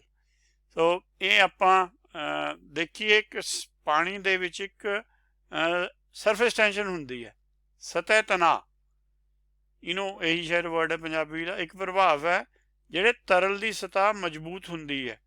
ਕੁਝ ਜੰਤ ਪਾਣੀ ਦੀ ਸਤਹ ਤੇ ਇਸ ਕਾਰਨ ਚੱਲ ਸਕਦੇ ਹਨ। ਉੱਪਰਲੀ ਲੇਅਰ ਐਂ ਲੱਗਦੀ ਹੈ ਵੀ ਉਹ ਇੰਨੀ ਸਟਰੋਂਗ ਹੈ ਵੀ ਉਹਦੇ ਤੇ ਆਪਾਂ ਤਾਂ ਨਹੀਂ ਤੁਰ ਸਕਦੇ, ਪਰ ਛੋਟੇ ਛੋਟੇ ਜੰਤ ਤੁਰ ਲੈਂਦੇ ਨੇ, ਉਹ ਦੌੜੇ ਫਿਰਦੇ ਉਹਦੇ ਤੇ ਦੇਖਿਆ ਆਪਾਂ। ਇਹ ਪ੍ਰਭਾਵ ਤਰਲ ਤੇ ਅਣੂਆਂ ਦੁਆਰਾ ਇੱਕ ਦੂਜੇ ਵੱਲ ਖਿੱਚੇ ਜਾਣ ਇਕਜੁੱਟਤਾ ਕਾਰਨ ਹੁੰਦੀ ਹੈ ਅਤੇ ਤਰਲਾਂ ਦੇ ਬਹੁਤ ਸਾਰੇ ਵਿਵਹਾਰ ਲਈ ਜ਼ਿੰਮੇਵਾਰ ਹੁੰਦੀ ਹੈ। ਜਦੋਂ ਆਪਾਂ ਇਹਨੂੰ ਇੰਗਲਿਸ਼ ਪੜ੍ਹਦੇ ਹਾਂ ਇਹਨੂੰ ਸਰਫੇਸ ਟੈਂਸ਼ਨ ਕਹਿੰਦੇ ਹਾਂ, ਤੇ ਇਹ ਸਰਫੇਸ ਦੀ ਸਟਰੈਚਿੰਗ ਹੈ। ਇਹਨੂੰ ਆਪਾਂ ਦੇਖ ਲੈਂਦੇ ਹਾਂ ਕਿ ਕਿਸ ਤਰ੍ਹਾਂ ਆਪਾਂ ਇਹਨੂੰ ਈਜ਼ੀਲੀ ਸਮਝ ਸਕਦੇ ਹਾਂ। ਆਹ ਹੁਣ ਇੱਕ ਰਾਈਟ ਸਾਈਡ ਤੇ ਵਾਟਰ ਸਟਰਾਈਡਰ ਹੈਗਾ, ਇਹ ਤੁਰ ਰਿਹਾ, ਕਿਉਂਕਿ ਦਿਖਾਇਆ ਜਿਹੜਾ ਗੋਲ ਧਾਰ ਉਹ ਦਿਖਾਇਆ ਵੀ ਜਿਹੜਾ ਟੌਪ ਤੇ ਪਾਣੀ ਦਾ ਮੋਲੀਕਿਊਲ ਹੈ ਉਹਨੂੰ ਉੱਪਰ ਨੂੰ ਖਿੱਚਣੀ ਹੈ, ਉਹਨੂੰ ਸਾਈਡ ਨੂੰ ਔਰ ਥੱਲੇ ਨੂੰ ਹੈ, ਉਹਦੇ ਨਾਲ ਉਹ ਸਟਰੈਚ ਹੋ ਜਾਂਦਾ। ਇੱਧਰ ਲੈਫਟ ਸਾਈਡ ਤੇ ਆਪਾਂ ਸਰਫੇਸ ਦਿਖਾਇਆ, ਉੱਪਰ ਵਾਲੀ ਲਾਈਨ 'ਚ ਜਿੱਥੇ ਪਿੰਕ ਹੈ ਆਪਣਾ ਬਾਕਸ, ਉੱਥੇ ਦੋ ਐਰੋਜ਼ ਦਿਖਾਏ ਆ ਕਿ ਉਹਦੀ ਫੋਰਸ ਡਬਲ ਹੈ ਥੱਲੇ ਵਾਲੇ ਮੋਲੀਕਿਊਲਸ ਨਾਲੋਂ, ਉਹ ਉਹਨੂੰ ਸਟਰੈਚ ਕਰਦੀ ਹੈ। ਔਰ ਇਹ ਜਿਹੜੀ ਪ੍ਰੋਪਰਟੀ ਹੈ ਧੋਣ ਵਿੱਚ ਸਾਨੂੰ ਦਿੱਕਤ ਦਿੰਦੀ ਹੈ। ਜੇ ਅਸੀਂ ਗਰੀਸ ਧੋਣੀ ਹੋਵੇ, ਇਹ ਜਿਹੜੀ ਫੋਰਸ ਹੈ ਇਹਨੂੰ ਘਟਾਉਣਾ ਹੁੰਦਾ, ਇਹਨੂੰ ਜਿੰਨੀ ਮਿਨੀਮਮ ਕਰਦੇ ਆ ਫਿਰ ਪਾਣੀ ਦੇ ਮੋਲੀਕਿਊਲ ਇਕੱਲੇ ਇਕੱਲੇ ਹੋ ਜਾਂਦੇ ਆ। ਉਹ ਜਿੰਨੇ ਇਕੱਲੇ ਇਕੱਲੇ ਹੋਣਗੇ ਉਨਾ ਵਧੀਆ ਚੀਜ਼ ਨੂੰ ਉਹ ਧੋ ਸਕਦੇ ਆ, ਕਿਉਂਕਿ ਧੋਣਾ ਪਾਣੀ ਨਹੀਂ ਹੈ, ਸਾਬਣ ਨੇ ਨਹੀਂ ਧੋਣਾ। ਸਾਬਣ ਨੇ ਪਾਣੀ ਨੂੰ ਇੱਕ ਆਪਣਾ ਗੁਣ ਦੇਣਾ ਜਿਹਦੇ ਨਾਲ ਜਿਹੜਾ ਪਾਣੀ ਹੈਗਾ ਉਹ ਹੋਰ ਇਫੈਕਟਿਵ ਹੋ ਜਾਂਦਾ, ਇੰਡੀਪੈਂਡੈਂਟ ਹੋ ਜਾਂਦਾ। ਆਹ ਵੀ ਇੱਕ ਐਗਜ਼ਾਮਪਲ ਹੈ। ਜੇ ਆਪਾਂ ਰਾਈਟ ਸਾਈਡ ਦੇਖੀਏ, ਕੈਪਿਲਰੀ ਆਪਾਂ ਕਦੇ ਦੇਖੀ ਹੋਵੇ, ਉਹ ਸਾਈਡਾਂ ਤੋਂ ਖਿੱਚਿਆ ਹੁੰਦਾ ਪਾਣੀ ਉੱਪਰ ਨੂੰ, ਤੇ ਅਸੀਂ ਜਦੋਂ ਮੈਨਿਸਕਸ ਪੜ੍ਹਦੇ ਹਾਂ ਉਹ ਦੱਸਦੇ ਹਾਂ ਵੀ ਬਿਲਕੁਲ ਸਿੱਧਾ ਪੜ੍ਹਨਾ ਹੈ, ਸਾਈਡ ਵਾਲੀ ਹਾਈਟ ਨਹੀਂ ਪੜ੍ਹਨੀ। ਇਸ ਤਰ੍ਹਾਂ ਹੀ ਸਰਫੇਸ ਟੈਂਸ਼ਨ ਆਪਾਂ ਦੇਖਿਆ ਵੀ ਜੇ ਆਪਾਂ ਬॉल ਸਿੱਟੀਏ ਉਹ ਗ੍ਰੈਵਿਟੀ ਨਾਲ ਉਹਨੂੰ ਐ ਖਿੱਚਿਆ ਹੋਇਆ ਉਹਨੇ। ਇਹ ਪਾਣੀ ਦਾ ਬਹੁਤ ਸਪੈਸ਼ਲ ਗੁਣ ਹੈ। ਜੇ ਇਹ ਨਾ ਹੁੰਦਾ ਤਾਂ ਬਹੁਤ ਚੀਜ਼ਾਂ ਜੋ ਆਪਾਂ ਹੁਣ ਦੇਖ ਰਹੇ ਹਾਂ ਧਰਤੀ 'ਤੇ ਨਾ ਹੁੰਦੀਆਂ। ਇਹ ਰੱਬ ਨੇ, ਇਹ ਪਰਮੇਸ਼ਰ ਨੇ ਹੀ ਪਾਏ ਹੋਏ ਆ ਗੁਣ, ਆਪਾਂ ਨੂੰ ਤਾਂ ਹੌਲੀ ਹੌਲੀ ਪਤਾ ਲੱਗ ਰਿਹਾ। ਹੁਣ ਆਪਾਂ ਸਰਫੇਸ ਟੈਂਸ਼ਨ ਕਿਵੇਂ ਰਿਮੂਵ ਕਰੀ ਦੀ ਹੈ, ਘਟਾਈ ਦੀ ਹੈ। ਇਹਨਾਂ ਨੂੰ ਆਪਾਂ ਸਰਫ ਤਾਂ ਹੀ ਕਹਿੰਦੇ ਹਾਂ ਕਿਉਂਕਿ ਇਹ ਅਸਲ ਵਿੱਚ ਸਰਫੈਕਟੈਂਟ ਹੁੰਦੇ ਆ। ਆਪਾਂ ਜਿਹੜਾ ਇੰਡੀਆ 'ਚ ਸਭ ਤੋਂ ਪਹਿਲਾਂ ਸਰਫ ਨਾਂ ਸੁਣਿਆ ਹੈ ਉਹ ਸਰਫੈਕਟੈਂਟ ਦੀ ਸ਼ਾਰਟ ਫਾਰਮ ਹੈ। ਸਰਫੈਕਟੈਂਟ ਨਾਮ ਪਦਾਰਥਾਂ ਦਾ ਜੋੜ ਤਰਲ ਦੇ ਸਤਹ ਤਣਾਅ ਨੂੰ ਘਟਾ ਸਕਦਾ ਹੈ। ਹੁਣ ਗੱਲ ਤਾਂ ਨਾਮ ਦੀ ਕਰਨੀ ਹੈ, ਪਰ ਆਹ ਸਮਝਣਾ ਵੀ ਜ਼ਰੂਰੀ ਹੈ।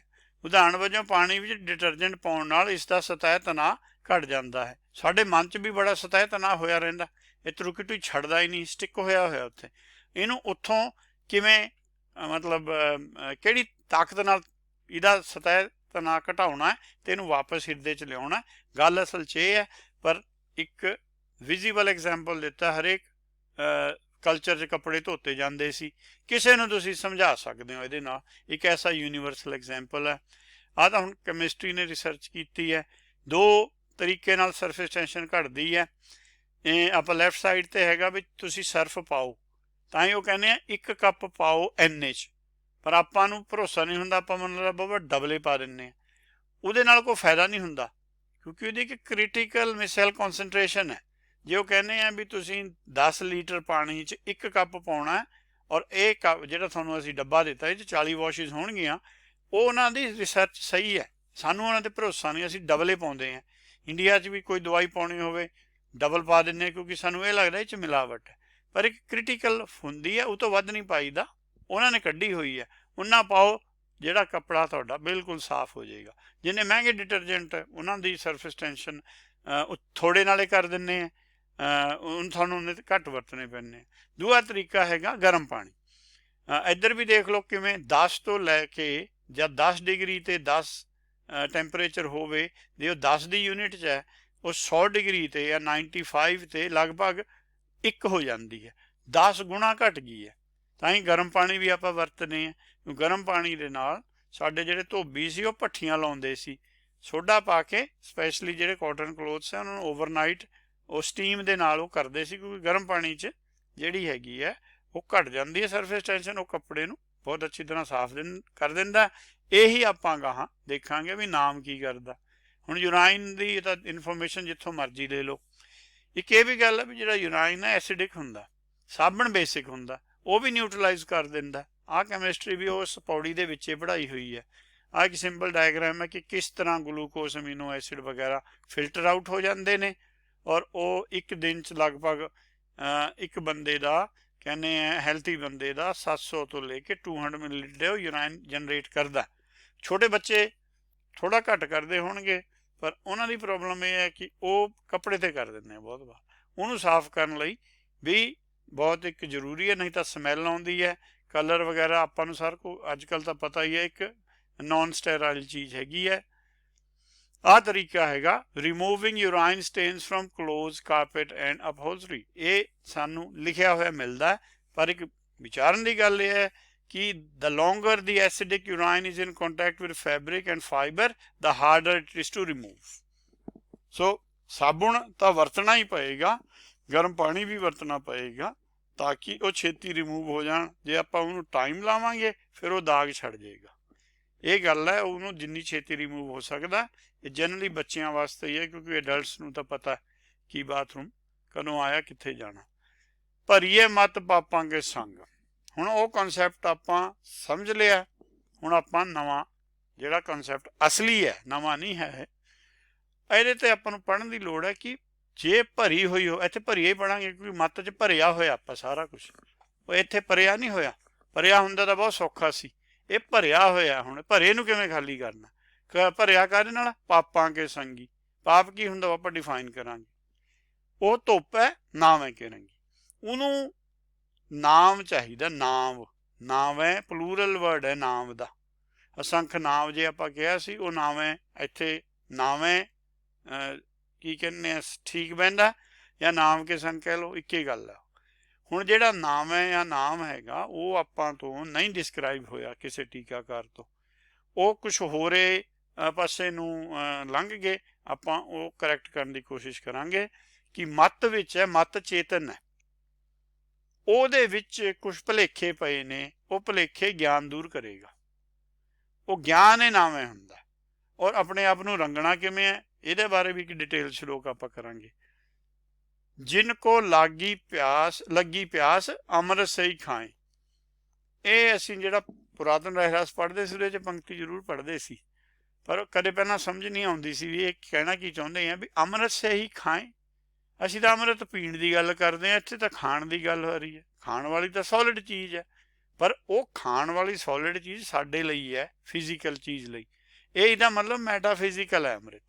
ਇਹ ਉਹਨਾਂ ਨੇ ਇੰਡੀਕੇਸ਼ਨ ਦਿੱਤੀ ਕਿ ਅੰਮ੍ਰਿਤ ਪੀਆ ਵੀ ਜਾਂਦਾ, ਖਾਇਆ ਵੀ ਜਾਂਦਾ। ਖਾਣ ਲਈ ਦੋ ਜਬਾੜੇ ਚਾਹੀਦੇ ਹੈ, ਉਹਨਾਂ ਦੀ ਇੱਕ ਕੋਆਰਡੀਨੇਸ਼ਨ ਚਾਹੀਦੀ ਹੈ। ਜਦੋਂ ਤੁਸੀਂ ਚੀਜ਼ ਖਾਂਦੇ ਹੋ, ਨਹੀਂ ਤਾਂ ਤੁਸੀਂ ਜੀਭ ਵੱਢ ਲੈਂਦੇ ਹੋ।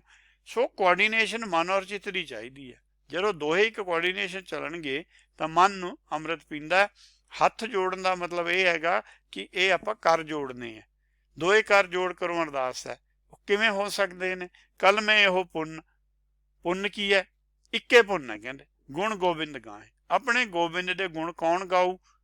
ਜਿਹੜਾ ਲੈਫਟ ਹੈਂਡ ਸਾਈਡ ਵਾਲਾ ਉਹ ਰਾਈਟ ਵਾਲੇ ਦੇ ਨਾਲ ਉਹਨੇ ਜੁੜਨਾ ਹੈ।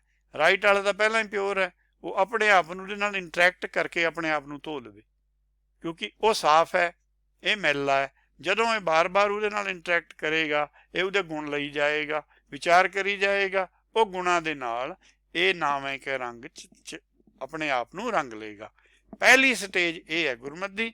ਨਾਵੇਂ ਕੇ ਰੰਗ ਨਾਲ ਦੋ ਪਦਾਰਥ ਮਿਲਦੇ ਨੇ। ਅਗਲਾ ਨਾਮ ਜੋ ਪਰਮੇਸ਼ਰ ਦਿੰਦਾ, ਬਥੇਰੀ ਡਿਟੇਲ ਹੈ ਕਿਹਦੇ ਨਾਲ ਜੁੜਨਾ, ਕਿਵੇਂ ਜੁੜਨਾ। ਅਨੇਕ ਵਾਰ ਨਾਨਕ ਬਲਹਾਰਾ। ਬਲਹਾਰ ਦਾ ਮਤਲਬ ਹੈ ਆਪਣੀ ਬੁੱਧੀ ਹਾਰਨੀ। ਸਫਲ ਦਰਸ਼ਨ ਗੋਬਿੰਦ ਹਮਾਰਾ। ਜਦੋਂ ਬਾਰ-ਬਾਰ ਉਹ ਹਾਰੀ ਜਾਂਦੇ ਹੈ, ਆਪਣੀ ਬੁੱਧੀ ਨੂੰ ਛੋਟਾ ਸਮਝਦੇ ਹੈ, ਮੂਲ ਦੀ ਬੁੱਧੀ ਹੈ ਹੀ ਵੱਡੀ, ਤਾਂ ਕਹਿੰਦੇ ਸਫਲ ਹੋ ਜਾਂਦਾ ਦਰਸ਼ਨ। ਹੋਰ ਕੋਈ ਫਿਜ਼ੀਕਲ ਰੂਪ 'ਚ ਦਰਸ਼ਨ ਨਹੀਂ ਹੋਣਾ। ਸਮਝੇ ਆਉਣੀ ਹੈ ਮੇਰੀ ਮਤ ਥੋੜ੍ਹੀ ਰਾਮ ਜੇ ਸਮਝ ਲਿਆ, ਇਹਨੂੰ ਮੰਨ ਲਿਆ, ਆਪੇ ਗੋਬਿੰਦ ਦਾ ਦਰਸ਼ਨ ਹੋ ਜਾਣਾ। ਆਪਾਂ ਗੋਬਿੰਦ ਹੀ ਹੈ ਸਾਰੇ। ਗੁਰ ਗੋਬਿੰਦ ਪਾਰ ਬ੍ਰਹਮ ਪੂਰਾ। ਇਸੇ ਗੋਬਿੰਦ ਨੇ ਨਾਮੈ ਲੈ ਕੇ ਪੂਰਾ ਗੋਬਿੰਦ ਬਣਨਾ। ਉਸ ਤੋਂ ਬਾਅਦ ਇਹਨੇ ਹੀ ਪਾਰ ਬ੍ਰਹਮ ਦਾ ਰੂਪ ਲੈਣਾ। ਇਹਨੂੰ ਇਹ ਦੋ ਪਦਾਰਥ ਮਿਲਣੇ ਆ, ਪਰ ਹੁਣ ਅਜੇ ਇਹ ਅਧੂਰਾ ਗੋਬਿੰਦ ਹੈ। ਇਹ ਨਾਵੇਂ ਨਾਲ ਪੂਰਾ ਹੋ ਜਾਂਦਾ। ਇਹੀ ਪੌੜੀ ਦਾ ਕੰਟੈਕਸਟ ਹੈ। ਤਿਸੇ ਅਰਾਧ ਮੇਰਾ ਮਨ ਧੀਰਾ। ਗੋਬਿੰਦ ਨੂੰ ਪਹਿਲਾਂ ਜਪੀਦਾ, ਮਨ ਚਿੱਤ ਉਹਨੂੰ ਜਪਦੇ ਹੈ, ਉਹ ਨਾਵੇਂ ਹੈ। ਜਦੋਂ ਜਪ ਲਿਆ ਪੂਰਾ, ਉਸ ਤੋਂ ਅੱਗੇ ਕੀ ਹੈ? ਫਿਰ ਆਰਾਧਨਾ ਹੈ। ਉਹ ਲਿਖਿਆ ਇੱਥੇ ਤਿਸੈ ਅਰਾਧ ਮੇਰਾ ਮਨ ਧੀਰਾ। ਫਿਰ ਮਨ ਹਮੇਸ਼ਾ ਜਦੋਂ ਆਰਾਧਨਾ ਚੱਲਦੀ ਹੈ, ਮਨ ਤਾਂ ਟਿਕਿਆ ਹੋਇਆ ਹੀ ਹੈ। ਸਤਿਗੁਰ ਤੁਮਰੇ ਕਾਜ ਸਵਾਰੇ, ਥਿਰ ਕਰ ਬੈਸੋ ਹਰ ਜਨ ਪਿਆਰੇ। ਉਹਨਾਂ ਦਾ ਮਨ ਜਿਹੜਾ ਹੈ ਉਹ ਧੀਰਜਦਾ ਹੈ। ਹੁਣ ਸਤਿਗੁਰ ਆਰਾਧਨਾ ਕਰ ਰਿਹਾ, ਸਤਿਗੁਰ ਆਪਣੇ ਦੋ ਪਦਾਰਥ ਲਏਗਾ, ਮਨ ਲੈ ਚੁੱਕਿਆ। ਕਿਉਂ ਗੋਬਿੰਦ ਮਨੋਂ ਵਿਸਾਰੀ ਹੈ, ਜਿਸ ਸਿਮਰਤ ਦੁਖ ਜਾਏ। ਉਹ ਬਾਰ-ਬਾਰ ਪੁੱਛਦੇ ਆ ਸਾਨੂੰ ਵੀ ਆਪਾਂ ਗੋਬਿੰਦ ਨੂੰ ਕਿਉਂ ਵਿਸਾਰ ਲਿਆ। ਕੋਈ ਗੋਬਿੰਦ ਨੂੰ ਕ੍ਰਿਸ਼ਨ ਕਹੀ ਜਾਂਦਾ, ਕੋਈ ਗੋਬਿੰਦ ਨੂੰ ਵਾਹਿਗੁਰੂ ਕਹੀ ਜਾਂਦਾ ਹੈ, ਕੋਈ ਪਰਮਾਤਮਾ ਕਹੀ ਜਾਂਦਾ। ਗੋਬਿੰਦ ਆਪਣਾ ਮੂਲ ਹੈ, ਪ੍ਰਾਣ ਆਧਾਰ ਹੈ। ਇਹ ਇੱਕ ਨਾਊਨ ਹੈ, ਉਹ ਨਾਊਨ ਦਾ ਅਰਥ ਸਮਝ ਲਓ। ਇਹ ਵਾਹਿਗੁਰੂ ਨਹੀਂ ਹੈ, ਇਹ ਮਨ ਦਾ ਮੂਲ ਹੈ। ਤਾਂ ਹੀ ਕਹਿੰਦੇ ਵੀ ਮਨ ਇਹਦੇ 'ਚੋਂ ਪੈਦਾ ਹੋਇਆ, ਇਹ ਮਨ ਦਾ ਪਿਤਾ ਹੈ। ਮਨ ਨੂੰ ਇਹਨੂੰ ਭੁੱਲਣਾ ਨਹੀਂ ਚਾਹੀਦਾ। ਆਪਣੇ ਜਿਵੇਂ ਆਪਾਂ ਫੈਮਿਲੀ 'ਚ ਰਹਿੰਦੇ ਹਾਂ, ਪਿਤਾ ਨਾਲ ਇਹਦੀ ਗੱਠਜੋੜ ਹੈਗੀ ਹੈ, ਕਿਉਂਕਿ ਇਹ ਰਾਮ ਕੀ ਅੰਸ਼ ਹੈ। ਪਿਤਾ ਕੀ ਅੰਸ਼ ਹੈ, ਤੇ ਆਪਣੇ ਦਾਦੇ ਦੀ ਪਰਮੇਸ਼ਰ ਦੀ ਇਹ ਬੰਸ 'ਚੋਂ ਹੈ। ਕੌਣ ਵੱਡਾ ਮਾਇਆ ਵਡਿਆਈ। ਕਿਆ ਕਹਿੰਦੇ ਵੀ ਕਿਹਨੂੰ ਵੱਡਾ ਕਹਿੰਦੇ ਆ ਦੁਨੀਆ 'ਚ? ਆਮ ਮੂਰਖ ਲੋਕ ਤਾਂ ਸੰਸਾਰੀ ਕਿਸੇ ਕੋਲ ਜ਼ਿਆਦਾ ਧਨ ਹੋਵੇ ਉਹਨੂੰ ਵੱਡਾ ਕਹਿੰਦੇ ਆ, ਪਰ ਫੈਸਲਾ ਸੱਚਖੰਡ ਨੇ ਇਹ ਦਿੱਤਾ, ਸੋ ਵੱਡਾ ਜਿਨ ਰਾਮ ਲਿਵਲਾਈ। ਹੁਣ ਇੱਥੇ ਰਾਮ ਲਿਵਲਾਈ ਕਿਉਂ ਕਿਹਾ? ਪੰਚਮ ਪਾਤਸ਼ਾਹ ਲਿਖ ਰਹੇ ਹੈ। ਉਹ ਲਿਖ ਸਕਦੇ ਸੀ ਵਾਹਿਗੁਰੂ ਲਿਵਲਾਈ। ਕਿ ਅਸੀਂ ਸਮਝਦੇ ਹਾਂ ਵੀ ਜਦ ਅਸੀਂ ਇਹੋ ਜਿਹਾ ਅੱਖਰ ਵਰਤਦੇ ਹਾਂ, ਕਿਆ ਅਸੀਂ ਗੁਰਬਾਣੀ ਦੀ ਆਦਰ ਦੇ ਰਹੇ ਹਾਂ? ਆਹ ਤਾਂ ਹੂ ਬਹੂ ਸੱਚਖੰਡ ਦਾ ਸਾਡੇ ਕੋਲ ਉਪਦੇਸ਼ ਹੈ। ਅਸੀਂ ਇਹਨੂੰ ਐਵੇਂ ਮੰਨਣਾ। ਗੋਬਿੰਦ ਦੇ ਗੁਣ ਪੜ੍ਹ ਲਓ। ਵੱਡਾ ਮੇਰਾ ਗੋਬਿੰਦ, ਹੁਕਮ ਤੋਂ ਵੀ ਵੱਡਾ ਹੈ ਜੀ। ਅਗਮ ਅਗੋਚਰ, ਆਦ ਨਿਰੰਜਨ ਨਿਰੰਕਾਰ ਜੀਓ। ਇਹ ਤਾਂ ਵੱਡੇ ਗੁਣ, ਐਡੇ ਤਾਂ ਗੁਣ ਹੁਕਮ 'ਚ ਵੀ ਨਹੀਂ ਹੈ। ਹੁਕਮ ਅਨਾਦ ਨਹੀਂ ਹੈ, ਇਹ ਗੋਬਿੰਦ ਦਾ ਅਨਾਦ ਹੈ। ਸੋ ਇਹੀ ਸਭ ਤੋਂ ਵੱਡਾ, ਇਹਦੇ ਨਾਲ ਹੀ ਜੁੜਨਾ। ਜਦੋਂ ਹੁਕਮ ਚੱਲ ਰਿਹਾ ਉਸ ਸਮੇਂ ਹੁਕਮ ਜਿਹੜਾ ਹੈ ਉਹ ਵੱਡਾ। ਸੋ ਆਪਾਂ ਗੋਬਿੰਦ ਸ਼ਬਦ ਨੂੰ ਜਾਂ ਰਾਮ ਸ਼ਬਦ ਨੂੰ ਸਮਝਣਾ ਇੱਕ ਦੂਏ ਦੇ ਸਿਨੋਨਿਮਸ ਹੈ। ਇਹੀ ਅੱਲਾ ਹੈਗਾ, यही गुसाई हैगा, यही प्रभ हैगा, ये सारे इक्के सिनोनिम्स हैं, पर ये वाहगुरु नहीं है, वाहगुरु अलग है। ਉਹ ਧੋਪੇ ਨਾਵੇਂ ਕੈ ਰੰਗ। ਹੁਣ ਆਪਾਂ ਰੰਗ ਕਿਵੇਂ ਚੜਾਈਦਾ ਹੈਗਾ, ਉਸ ਤੋਂ ਦੇਖੀਏ ਵੀ ਉਹ ਜਿਹੜਾ ਰੰਗ ਬਾਹਰ ਚੜਾਇਆ ਜਾਂਦਾ ਕੱਪੜੇ ਤੇ, ਔਰ ਉਹ ਜਿਹੜਾ ਰੰਗ ਮਨ ਤੇ ਚੜਾਉਣਾ, ਉਹਨਾਂ ਦੀ ਆਪਸ ਕੀ ਸਿਮਿਲੈਰਿਟੀ ਹੈ ਇਸ ਪੌੜੀ 'ਚ। ਇੱਕ ਇਹ ਗੁਰੂ ਨਾਨਕ ਜੀ ਦਾ ਸ਼ਲੋਕ ਹੈ, ਸੱਚ ਕਾਲ ਕੂੜ ਵਰਤਿਆ। ਜੇ ਸੱਚ ਨਾ ਹੋਵੇ ਤਾਂ ਕਾਲ ਹਾਵੀ ਹੋ ਜਾਂਦਾ, ਫਿਰ ਕੂੜੇ ਵਰਤਦਾ। ਕਾਹਦੇ ਵਿੱਚ? ਤ੍ਰਿਕੁਟੀ 'ਚ ਰਹਿੰਦਾ ਮਨ, ਤ੍ਰਿਕੁਟੀ 'ਚ ਕੂੜ ਵਰਤਣਾ। ਫਿਰ ਕਲ ਕਾਲਖ ਬੇਤਾਲ, ਨਾਲੇ ਤਾਂ ਇਹ ਕਲਪਨਾ ਕਰਦਾ ਰਹਿੰਦਾ। ਉਹ ਕਾਲਖ ਜਿਹੜੀ ਲੈ ਕੇ ਆਇਆ ਹੋਇਆ, ਜਿਹੜੀ ਉਹ ਧੋਪੇ ਨਾਵੇਂ ਕੇ ਰੰਗ ਹੈ, ਉਹ ਉਤਰਦੀ ਨਹੀਂ, ਚੜੀ ਹੋ ਰਹਿ ਜਾਂਦੀ ਹੈ, ਬੇਤਾਲਾ ਰਹਿੰਦਾ ਹੈ। ਵੀ ਉਹ ਬੀਜ ਪਤ ਲੈ ਗਏ ਅਬ ਕਿਉਂ ਬੇਦਾਲ। ਪਰ ਜਿਹੜੇ ਗੁਰਮੁਖ ਸੀ ਉਹ ਤਾਂ ਬੀਜ ਗਏ ਆਪਣਾ ਬੀਜ, ਪਰ ਜਿਹੜੇ ਨਹੀਂ ਬੀਜ ਸਕੇ, ਜਿਹੜੇ ਕਲ ਕਾਲਖ ਕਲੀ ਕਾਲਖ ਬੇਤਾਲ 'ਚ ਫਸੇ ਸੀ, ਉਹ ਦਾਲ ਰੂਪ 'ਚ ਸੀ। ਉਹ ਜੀਵ ਦਾਲ ਰੂਪ 'ਚ ਹੀ ਹੈ। ਅੱਧਾ ਇਹਦਾ ਸੱਚਖੰਡ ਨਾਲ ਜੁੜਿਆ ਹੋਇਆ, ਜਿਹੜਾ ਇਹਦਾ ਮੂਲ ਹੈ, ਜਿਹੜਾ ਮਨ ਹੈ, ਉਹ ਤ੍ਰਿਕੁਟੀ 'ਚ ਹੈ। ਤੇ ਇਹ ਦੋ ਹਿੱਸਿਆਂ 'ਚ ਹੈ, ਪ੍ਰੈਕਟੀਕਲੀ ਨਹੀਂ ਹੈ, ਸਮਝਣ ਲਈ ਹੈ, ਵਿੱਚੇ ਵਿੱਚ ਹੈ ਸਭ ਕੁਛ। ਸੋ ਆਤਮਾ ਔਰ ਆਤਮ ਦੋਵਾਂ ਦੇ ਵਿੱਚ ਇਹ ਦਾਲ ਹੋਈ ਹੋਈ ਹੈ। ਆਤਮਾ ਜੋ ਹੈ ਉਹ ਇੰਪਿਓਰਿਟੀ ਦਾ ਨਾਮ ਹੈ, ਭੁਲੇਖੇ ਦਾ ਨਾਮ ਹੈ। ਆਤਮ ਜੋ ਹੈ ਉਹ ਪਿਓਰਿਟੀ ਦਾ ਨਾਮ ਹੈ। ਤਾਂ ਹੀ ਪਰਮਾਤਮ ਸ਼ਬਦ ਗੁਰਬਾਣੀ 'ਚ ਆਇਆ, ਪਰਮਾਤਮਾ ਨਹੀਂ ਆਇਆ, ਵੀ ਪਰਮਾਤਮਾ ਤਾਂ ਮੈਲੇ ਤੋਂ ਮੈਲੇ ਨੂੰ ਕਿਹਾ ਜਾਂਦਾ। ਔਰ ਉਹ ਮੱਤਾਂ ਹੀ ਜਵਾਬ ਦੇਣਗੀਆਂ ਜਿਹੜੀਆਂ ਇਹਨੂੰ ਪਰਮੇਸ਼ਰ ਦਾ ਉਹ ਦਿੰਦੇ ਨੇ ਡਿਗਰੀ। ਆਪਾਂ ਗੁਰਬਾਣੀ 'ਚ ਇਹਨੂੰ ਸ਼ਬਦ ਨੂੰ ਵਰਤਦੇ ਹੀ ਨਹੀਂ ਹੈ, ਕਦੇ ਵਰਤਿਆ ਹੀ ਨਹੀਂ ਭਗਤਾਂ ਨੇ। ਜੇ ਇੱਕ ਹੋਏ ਤਾਂ ਉਗਵੇ ਰੁੱਤੀ ਹੁਣ ਰੁੱਤ ਹੋਏ। ਹੁਣ ਇੱਕ ਹੋਣ ਦੀ ਗੱਲ ਹੈ, ਇਹ ਇੱਕ ਉਹ ਹੈਗਾ ਜਿਹੜਾ ਕਿ ਪਹਿਲਾਂ ਆਪਾਂ ਪੜ੍ਹ ਕੇ ਹਟੇ ਹਾਂ, ਵਨਨੈਸ। ਇਹ ਏਕ ਨਹੀਂ ਹੈ। ਉਹ ਗਿਆਨੀ ਹਰਬੰਸ ਸਿੰਘ ਦਾ ਮੈਂ ਪੜ੍ਹ ਰਿਹਾ ਸੀ, ਉਹ ਕਹਿੰਦੇ ਏਕ ਓਂਕਾਰ ਹੋਣਾ ਚਾਹੀਦਾ ਹੈ। ਮੈਨੂੰ ਲੱਗਦਾ ਉਹਨਾਂ ਨੂੰ ਵੀ ਨਹੀਂ ਏਕ ਔਰ ਇੱਕ ਦਾ ਫਰਕ। ਇੱਕ ਕਿਉਂ ਲਿਖਿਆ, ਚਾਹੇ ਇੱਥੇ ਸਿਆਰੀ ਨਾਲ ਨਹੀਂ ਲਿਖਿਆ, ਔਂਕੜ ਨਾਲ ਲਿਖਿਆ, ਇਹ ਇੰਡੀਕੇਟ ਕਰਦਾ ਹੈ ਇਹਦੇ ਮਾਤਰਾ ਲੱਗੀ ਹੋਈ ਹੈ, ਉੱਥੇ ਇਹਨੂੰ ਮਾਤਰਾ ਲੈਸ ਕੀਤਾ ਹੋਇਆ ਜਦੋਂ ਇਹਨੂੰ ਨਿਊਮਰਲ ਲਿਖ ਦਿੰਦੇ ਆਪਾਂ। ਸੋ ਇਹ ਖਾਸੀਅਤ ਹੈ ਕਿ ਉਹ ਮਾਤਰਾ 'ਚ ਨਹੀਂ ਹੈ, ਪਰ ਇੱਥੇ ਤਾਂ ਲਿਖਣਾ ਪੈਣਾ ਸੀ। ਨਾਨਕ ਪਾਹੇ ਬਾਹਰਾ ਕੋਰੇ ਰੰਗ ਨਾ ਸੋਏ। ਉਹ ਕਹਿੰਦੇ ਵੀ ਜੇ ਰੰਗ ਚੜਾਉਣਾ ਹੈਗਾ, ਰੰਗ ਚੜਾਉਣ ਦਾ ਤਰੀਕਾ ਦੱਸਿਆ। ਦੇਖੋ, ਨਾਨਕ without a mordant the raw fabric cannot be dyed. ਇੱਕ ਮੋਰਡੈਂਟ ਚਾਹੀਦਾ ਵਿੱਚ। ਕੋਰੇ ਕੱਪੜੇ ਨੂੰ ਰੰਗ ਨਹੀਂ ਚੜ੍ਹਦਾ ਹੁੰਦਾ। ਜਦੋਂ ਅਸੀਂ ਕਾਟਨ ਲਿਆਉਂਦੇ ਹਾਂ, ਉਹਨੂੰ ਬੁਣਦੇ ਹਾਂ, ਉਹ ਕੋਰੀ ਹੁੰਦੀ ਹੈ। ਪਹਿਲਾਂ ਉਹਨੂੰ ਕੀ ਕਰੀਦਾ, ਭੈ ਵਿੱਚ ਖੁੰਬ ਚੜਾਈਏ। ਪਹਿਲਾਂ ਉਹਨੂੰ ਬੁਣ ਲਈਦਾ, ਉਹਨੂੰ ਵਾਸ਼ ਕਰ ਲਈਦਾ ਬੁਣੇ ਹੋਏ ਨੂੰ, ਤਾਂ ਕਿ ਉਹਦੇ 'ਚ ਕੋਈ ਗਰੀਸ ਵਗੈਰਾ ਨਾ ਹੋਵੇ, ਪਿਓਰ ਫੈਬਰਿਕ ਹੀ ਹੋਵੇ। ਉਹ ਲੱਗ ਜਾਂਦੀ ਹੱਥ ਪੈਰਾਂ ਦੀ ਮੈਲ ਉਹਨੂੰ, ਜਾਂ ਹੋਰੋਂ ਵੀ ਕਿਤੋਂ ਨਾ ਕਿਤੋਂ ਉਹਨੂੰ ਡਰਟ ਲੱਗਣ ਦਾ ਚਾਂਸ ਹੁੰਦਾ। ਉਹ ਡਰਟ ਫਰੀ ਜਿੰਨੀ ਹੋਵੇ ਉਹ ਫਾਇਦਾ ਰਹਿੰਦਾ। ਸ਼ਰਮ ਪਾਹ ਤਨ ਹੋਏ, ਤਾਂ ਫਿਰ ਉਹਤੇ ਤੇ ਦੁਬਾਰਾ ਸ਼ਰਮ ਕਰੀਦੀ ਹੈ।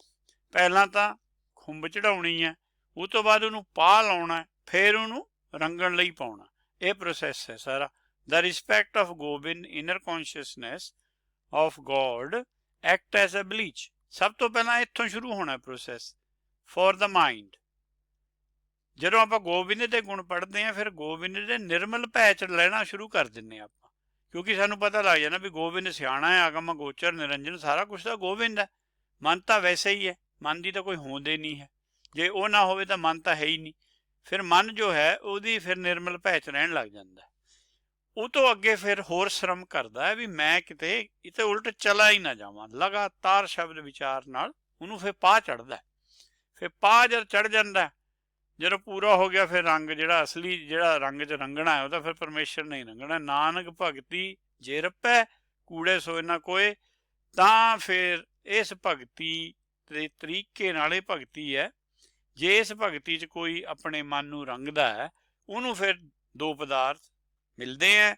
ਅਗਲੇ ਦੋ ਪਦਾਰਥ ਫਿਰ ਪਰਮੇਸ਼ਰ ਵੱਲੋਂ ਆਉਂਦੇ ਨੇ। ਫਿਰ ਉਹਦੇ ਅੰਦਰ ਕੋਈ ਕੂੜ ਦੀ ਆ ਜਨਮ ਮਰਨ ਦਾ ਜਿਹੜਾ ਉਹਦਾ ਗੇੜ ਹੈ ਉਹ ਮੁੱਕਦਾ। ਆਪਾਂ ਮੋਰਡੈਂਟ ਦੇ ਬਾਰੇ ਥੋੜ੍ਹਾ ਜਿਹਾ ਸਟੱਡੀ ਕਰ ਲਈਏ। ਮੋਰਡੈਂਟ ਫॉर ਕਾਟਨ ਐਂਡ ਲਿਨਨ, ਕਿਉਂਕਿ ਕਾਟਨ ਹੀ ਹੁੰਦੀ ਸੀ ਜਦੋਂ ਦੀ ਇਹ ਗੱਲ ਹੈ। ਮਿਕਸ ਐਲੂਮੀਨੀਅਮ ਐਸੀਟੇਟ, ਇਹ ਮੋਰਡੈਂਟ ਹੈਗਾ, ਇਨਟੂ ਏ ਬॉल ਔਰ plastic bucket of hot tap water. ਦੇਖੋ ਜ਼ਰੂਰੀ ਹੈ ਵੀ ਉਹ ਹੌਟ ਟੈਪ ਵਾਟਰ ਦੀ ਸਰਫੇਸ ਟੈਂਸ਼ਨ ਘੱਟ ਹੁੰਦੀ ਹੈ। stir until dissolve, add the scoured and rinse fabric। ਹੁਣ ਆ ਜਿਹੜਾ ਸਕੋਰਡ ਹੈਗਾ ਨਾ, ਇਹਦਾ ਹੀ ਸਾਰਾ ਕੰਮ ਹੈ। ਜੇ ਸਕੋਰਡ ਨਹੀਂ ਹੋਊਗੀ ਫੈਬਰਿਕ, ਫਿਰ ਉਹਦੇ ਤੇ ਮੋਰਡੈਂਟ ਨਹੀਂ ਚੜ੍ਹਨਾ, ਮੋਰਡੈਂਟ ਨਹੀਂ ਚੜ੍ਹਿਆ ਉਹ 'ਤੇ ਰੰਗ ਨਹੀਂ ਚੜ੍ਹਨਾ। ਹੁਣ ਸਕੋਰਡ ਹੈ ਚੁਭਣ ਵਾਲਾ, ਤੀਬਰ, ਤੇਜ਼ਾਬ ਵੀ ਆਪਾਂ ਪਾਉਂਦੇ ਹਾਂ ਬਹੁਤ, ਜੇ ਕਾਟਨ ਤੋਂ ਇਲਾਵਾ ਆਪਾਂ ਕਿਸੇ ਹੋਰ ਚੀਜ਼ ਨੂੰ ਕਰਦੇ ਹਾਂ ਤੇਜ਼ਾਬ ਪਾ ਕੇ ਸਾਫ਼ ਕਰਦੇ ਹਾਂ। ਸਾੜਨ ਵਾਲਾ, ਤਾਂ ਕਿ ਉਹਦਾ ਜਿਹੜਾ ਮੈਲ ਹੈ ਉਹ ਖਿਕਾਰੀ, ਪਾਹ ਦੇਣ ਵਾਲਾ ਸੋਧਕ, ਤਾਂ ਕਿ ਪਾਹ ਤੋਂ ਪਹਿਲਾਂ ਉਹ ਪੂਰਾ ਰੈਡੀ ਹੋਵੇ। Cleaning or brightening the surface something by rubbing it hard, ਇਹ ਸਕੋਰਡ ਵਰਡ ਹੈਗਾ। ਇਹ ਇਹਨੂੰ ਆਪਾਂ ਲਿਖਿਆ ਭੈ ਵਿੱਚ ਖੁੰਬ ਚੜਾਈ ਹੈ।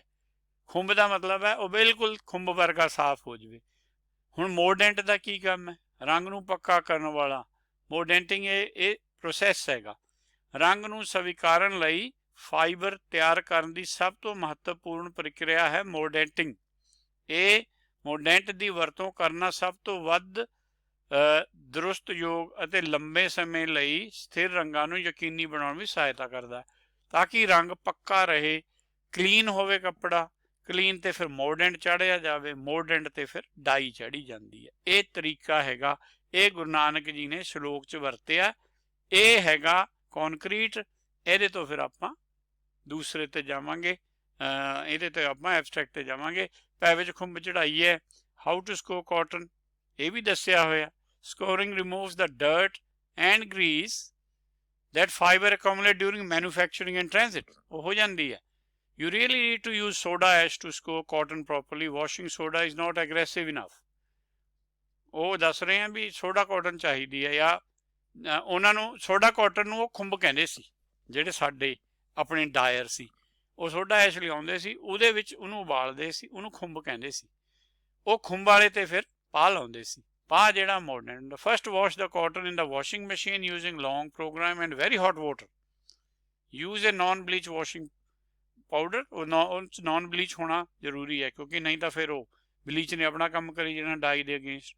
ਆਹ ਦੇਖ ਲਈ ਆਪਾਂ ਵੂਲੀਆਨ ਹੈਗਾ, ਉਹਨੂੰ ਮੋਰਡੈਂਟ ਲਾਇਆ। ਮੋਰਡੈਂਟ ਨਾਲ ਕੀ ਹੋਇਆ ਵੀ ਜਿਹੜਾ ਆਇਰਨ ਹੈਗਾ ਉਹ ਵਿੱਚ ਆ ਗਿਆ।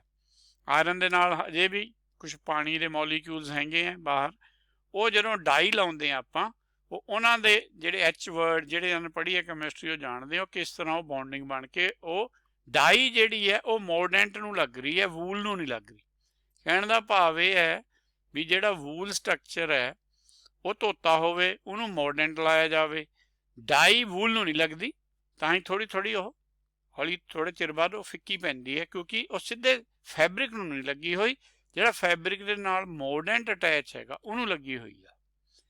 ਸੋ ਇਹ ਉਹਨਾਂ ਨੇ ਬੈਸਟ ਐਗਜ਼ਾਮਪਲ ਚੂਜ਼ ਕੀਤਾ ਸੀ ਗੁਰੂ ਨਾਨਕ ਜੀ ਨੇ। ਆਪਾਂ ਨੂੰ ਥੋੜ੍ਹਾ ਕੈਮਿਸਟਰੀ ਐਂਗਲ ਤੋਂ ਵੀ ਦੇਖ ਲਿਆ, ਕਿਉਂਕਿ ਥੋੜ੍ਹੀ ਵੈਸੇ ਵੀ ਮੇਰਾ ਇਹ ਸਬਜੈਕਟ ਹੈ, ਪਰ ਇਹ ਸੌਖਾ ਹੀ ਹੈ ਕਿ ਮੋਰਡੈਂਟ ਜ਼ਰੂਰੀ ਹੈ। ਮੋਰਡੈਂਟ ਤੋਂ ਪਹਿਲਾਂ ਉਹਨੂੰ ਕਲੀਨਿਨੈਸ ਜ਼ਰੂਰੀ ਹੈ। ਖੁੰਬ ਤੋਂ ਬਾਅਦ ਪਾਹ ਤੋਂ ਬਾਅਦ ਫਿਰ ਰੰਗ। ਹੁਣ ਆਪਾਂ ਇਹਨੂੰ ਥੋੜ੍ਹਾ ਜਿਹਾ ਹੋਰ ਡਿਟੇਲ ਕਰ ਲਈਏ। ਉਹ ਕਹਿੰਦੇ ਵੀ ਕੀ ਲੋੜ ਹੈਗਾ ਜੇ ਨਾ ਧੋਇਆ ਜਾਵੇ, ਪਹਿਲਾਂ ਤਾਂ ਧੋਣਾ ਹੀ ਜ਼ਰੂਰੀ ਨਾ। ਅਵਗਣੀ ਬੱਧਾ ਮਾਰੀ ਹੈ ਛੂਟੇ ਗੁਰਮਤ ਨਾਏ। ਜਿਹੜਾ ਗੁਰਮਤ ਦਾ ਨਾਏ ਹੈ ਨਾ, ਉਹ ਧੋਪੇ ਨਾਵੇਂ ਕੇ ਰੰਗ। ਇਹ ਗੁਰਮਤ ਦਾ ਨਾਏ ਹੈ, ਇਹ ਅੱਖਰਾਂ 'ਚ ਲਿਖਿਆ ਹੋਇਆ। ਇਹਨੂੰ ਬੁੱਝਣਾ ਪੈਂਦਾ। ਬੁੱਝਣ ਵਾਲਾ ਬੁੱਧੀ ਦਾ ਕੰਮ ਹੈ। ਜਦ ਬੁੱਝ ਲਿਆ ਫਿਰ ਗਾਹਾਂ ਮਨ ਨੂੰ ਮਨਾਉਣਾ ਪੈਂਦਾ। ਇਸ ਤਰ੍ਹਾਂ ਪਾਹ ਚੜ੍ਹਦਾ। ਫਿਰ ਹਰੀ ਕਾ ਨਾਮ ਨਾ ਚੇਤੇ, ਹੁਣ ਉਹੀ ਵਰਡਸ ਆ ਰਹੇ ਆ। ਜਿਹੜਾ ਗੁਰਮਤ ਨਾਏ ਹੈ ਉਹ ਹਰੀ ਕਾ ਨਾਮ ਵੀ ਹੈ। ਨਾ ਚੇਤੇ ਹੀ, ਕਿਹਨੇ ਚੇਤਣਾ ਸੀ? ਮਨ ਨੇ, ਕਿਉਂਕਿ ਸੁੱਤਾ ਹੀ ਇਹੀ ਹੈ। ਵਣਜਾਰਿਆ ਮਿੱਤਰਾ, ਵਣਜ ਕਰਨ ਤਾਂ ਮਨ ਨੇ ਆਇਆ ਸੀ। ਇਹਨੂੰ ਇਹ ਨਾਮ ਤਾਂ ਚਾਹੀਦਾ। ਇਹਦੇ ਲਈ ਪਹਿਲਾਂ ਇਹਨੂੰ ਨਾਵੇਂ ਚਾਹੀਦਾ। ਬੱਧਾ ਛੂਟੇ ਜਿੱਤ, ਨਾਵੇਂ ਤੇ ਸ਼ੁਰੂ ਕਰ ਲਾ ਤੂੰ ਪ੍ਰੋਸੈਸ, ਤੂੰ ਨਾਮ ਤੱਕ ਪਹੁੰਚ ਜਾਏਗਾ। ਗਿਆਨ ਕਾ ਬੱਧਾ ਮਨ ਰਹੇ, ਗੁਰਬਿਨ ਗਿਆਨ ਨਾ ਹੋਏ। ਹੁਣ ਇੱਥੇ ਨਾਮ ਕਾ ਬੱਧਾ ਨਹੀਂ ਲਿਖਿਆ, ਕਲੀਅਰ ਕੀਤੀ ਹੈ ਗੱਲ ਵੀ ਇਹ ਜੋ ਗੱਲ ਹੈ ਉਹ ਗਿਆਨ ਦੀ ਹੋਈ ਹੈ। ਗਿਆਨ ਦੇ ਥਰੂ ਹੀ ਕੰਮ ਚੱਲਣਾ। ਇਹਨੂੰ ਆਤਮ ਗਿਆਨ ਕਹਿੰਦੇ ਆ। ਆਪਣਾ ਹੀ ਗਿਆਨ ਹੈ, ਆਪਾਂ ਹੀ ਰੱਬ ਹੈ, ਆਪਾਂ ਆਪਣਾ ਹੀ ਗਿਆਨ ਲੈਣਾ। ਆਪੇ ਜਪੋ ਆਪਣਾ ਜਾਪ, ਗੁਰਬਿਨ ਗਿਆਨ ਨਾ ਹੋਈ। ਗਿਆਨ ਤੇ ਔਂਕੜ ਲੱਗਿਆ, ਕੋਈ ਹੋਰ ਗਿਆਨ ਦੀ ਗੱਲ ਨਹੀਂ ਹੋ ਰਹੀ ਵੀ ਸਾਬਣ ਬਣਾਉਣ ਦਾ ਤਰੀਕਾ ਆ ਜੋ ਮੈਂ ਤੁਹਾਨੂੰ ਦੱਸ ਰਿਹਾ, ਇਹਨੂੰ ਕੋਈ ਗਿਆਨ ਨਹੀਂ ਮੰਨਦੇ ਅਸੀਂ। ਗਿਆਨ ਹੈਗਾ ਆਪਣਾ ਆਤਮ ਚਿੰਤਨ। ਨਾਨਕ ਨਾਮ ਸੰਭਾਲ ਤੂੰ ਬੱਧਾ ਛੁੱਟੇ ਜਿੱਤ। ਉਹ ਨਾਮ ਹੈ ਜਿਹਦੇ ਨਾਲ ਤੂੰ ਪਹਿਲਾਂ ਬੱਧਾ ਤਾਂ ਛੁੱਟੇ। ਜਿਹੜਾ ਮਨ ਤੇਰਾ ਬੰਨਿਆ ਤ੍ਰਿਕੁਟੀ ਦਾ ਛੱਡੇ। ਜਦ ਤ੍ਰਿਕੁਟੀ 'ਚ ਆ ਕੇ ਹਿਰਦੇ 'ਚ ਇੱਕ ਹੋ ਜਾਂਦਾ ਫਿਰ ਉਹਨੂੰ ਰੰਗ ਚੜੂਗਾ।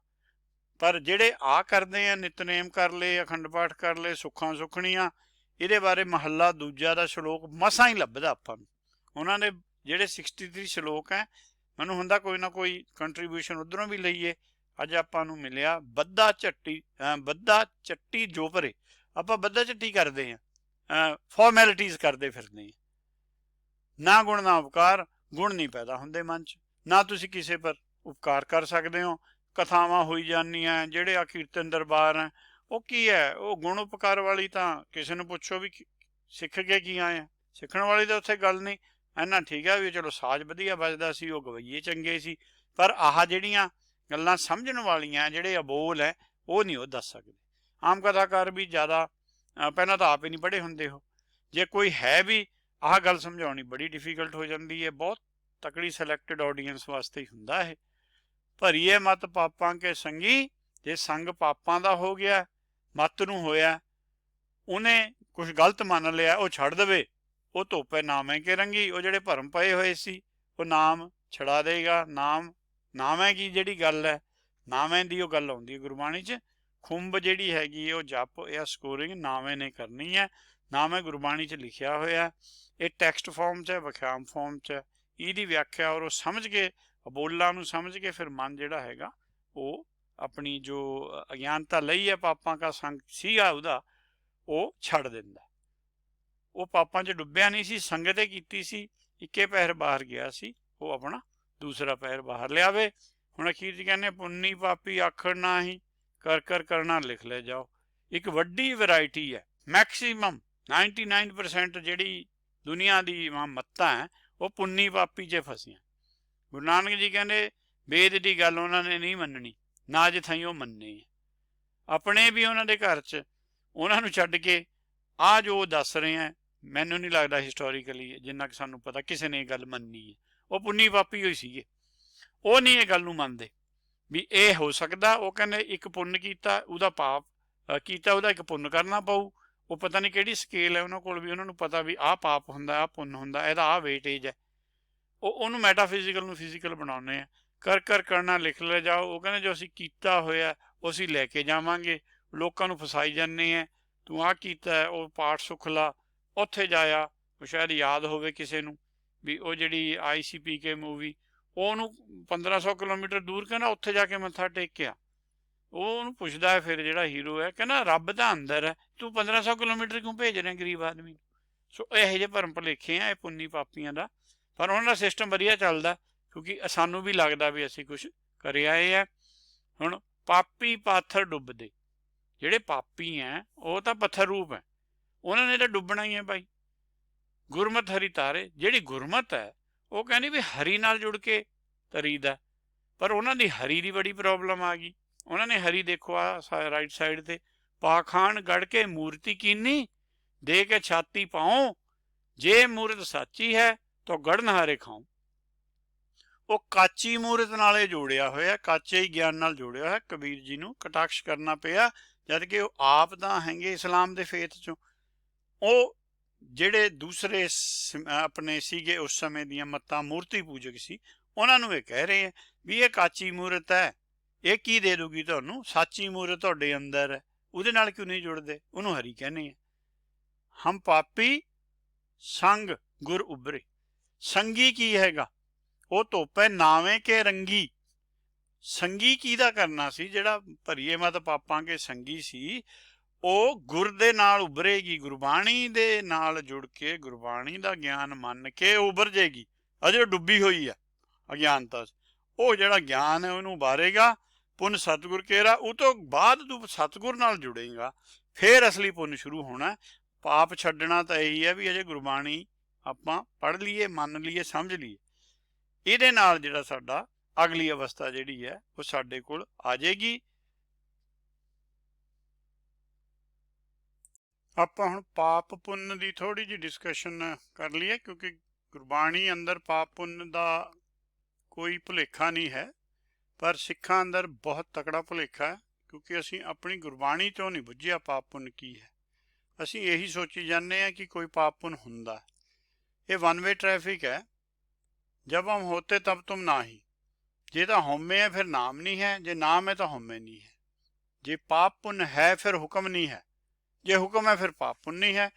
जे असी हुक्म नूं मनदे हैं, पहली पौड़ी 'ਚ ਨਾਨਕ ਹੁਕਮੇ ਜੇ ਬੁਝੇ। ਤੇ ਉਸ ਤੋਂ ਬਾਅਦ ਅਸੀਂ ਪਾਪ ਪੁੰਨ ਨੂੰ ਕਿਵੇਂ ਮੰਨਦੇ ਹਾਂ, ਕਿਉਂਕਿ ਅਸੀਂ ਕਦੇ ਗੱਲ ਦੀ ਵਿਚਾਰ ਨਹੀਂ ਕੀਤੀ, ਜੋ ਕੀਤੀ ਹੈ ਉਹਦਾ ਆਪਾਂ ਹੁਣ ਇੱਥੇ ਨਤੀਜਾ ਕੱਢ ਲੈਂਦੇ ਹਾਂ। ਕਬੀਰ ਜੀ ਤੋਂ ਸ਼ੁਰੂ ਹੋਈ ਹੋਈ ਹੈ ਇਹ ਗੁਰਮਤ। ਪਾਪ ਪੁੰਨ ਦੋਏ ਏਕ ਸਮਾਨ। ਕਹਿੰਦੇ ਕੋਈ ਕਹਿੰਦਾ ਮੈਂ ਪਾਪ ਕਰਦਾ, ਮੈਂ ਪੁੰਨ ਕਰਦਾ, ਗੁਰਮਤ ਦਾ ਇਹ ਫੈਸਲਾ ਵੀ ਦੋਹੇ ਇੱਕ ਜਿਹੀ ਨੇ, ਕਿਉਂਕਿ ਨਾ ਤੂੰ ਪਾਪ ਕਰ ਸਕਦਾ ਨਾ ਤੂੰ ਪੁੰਨ ਕਰ ਸਕਦਾ।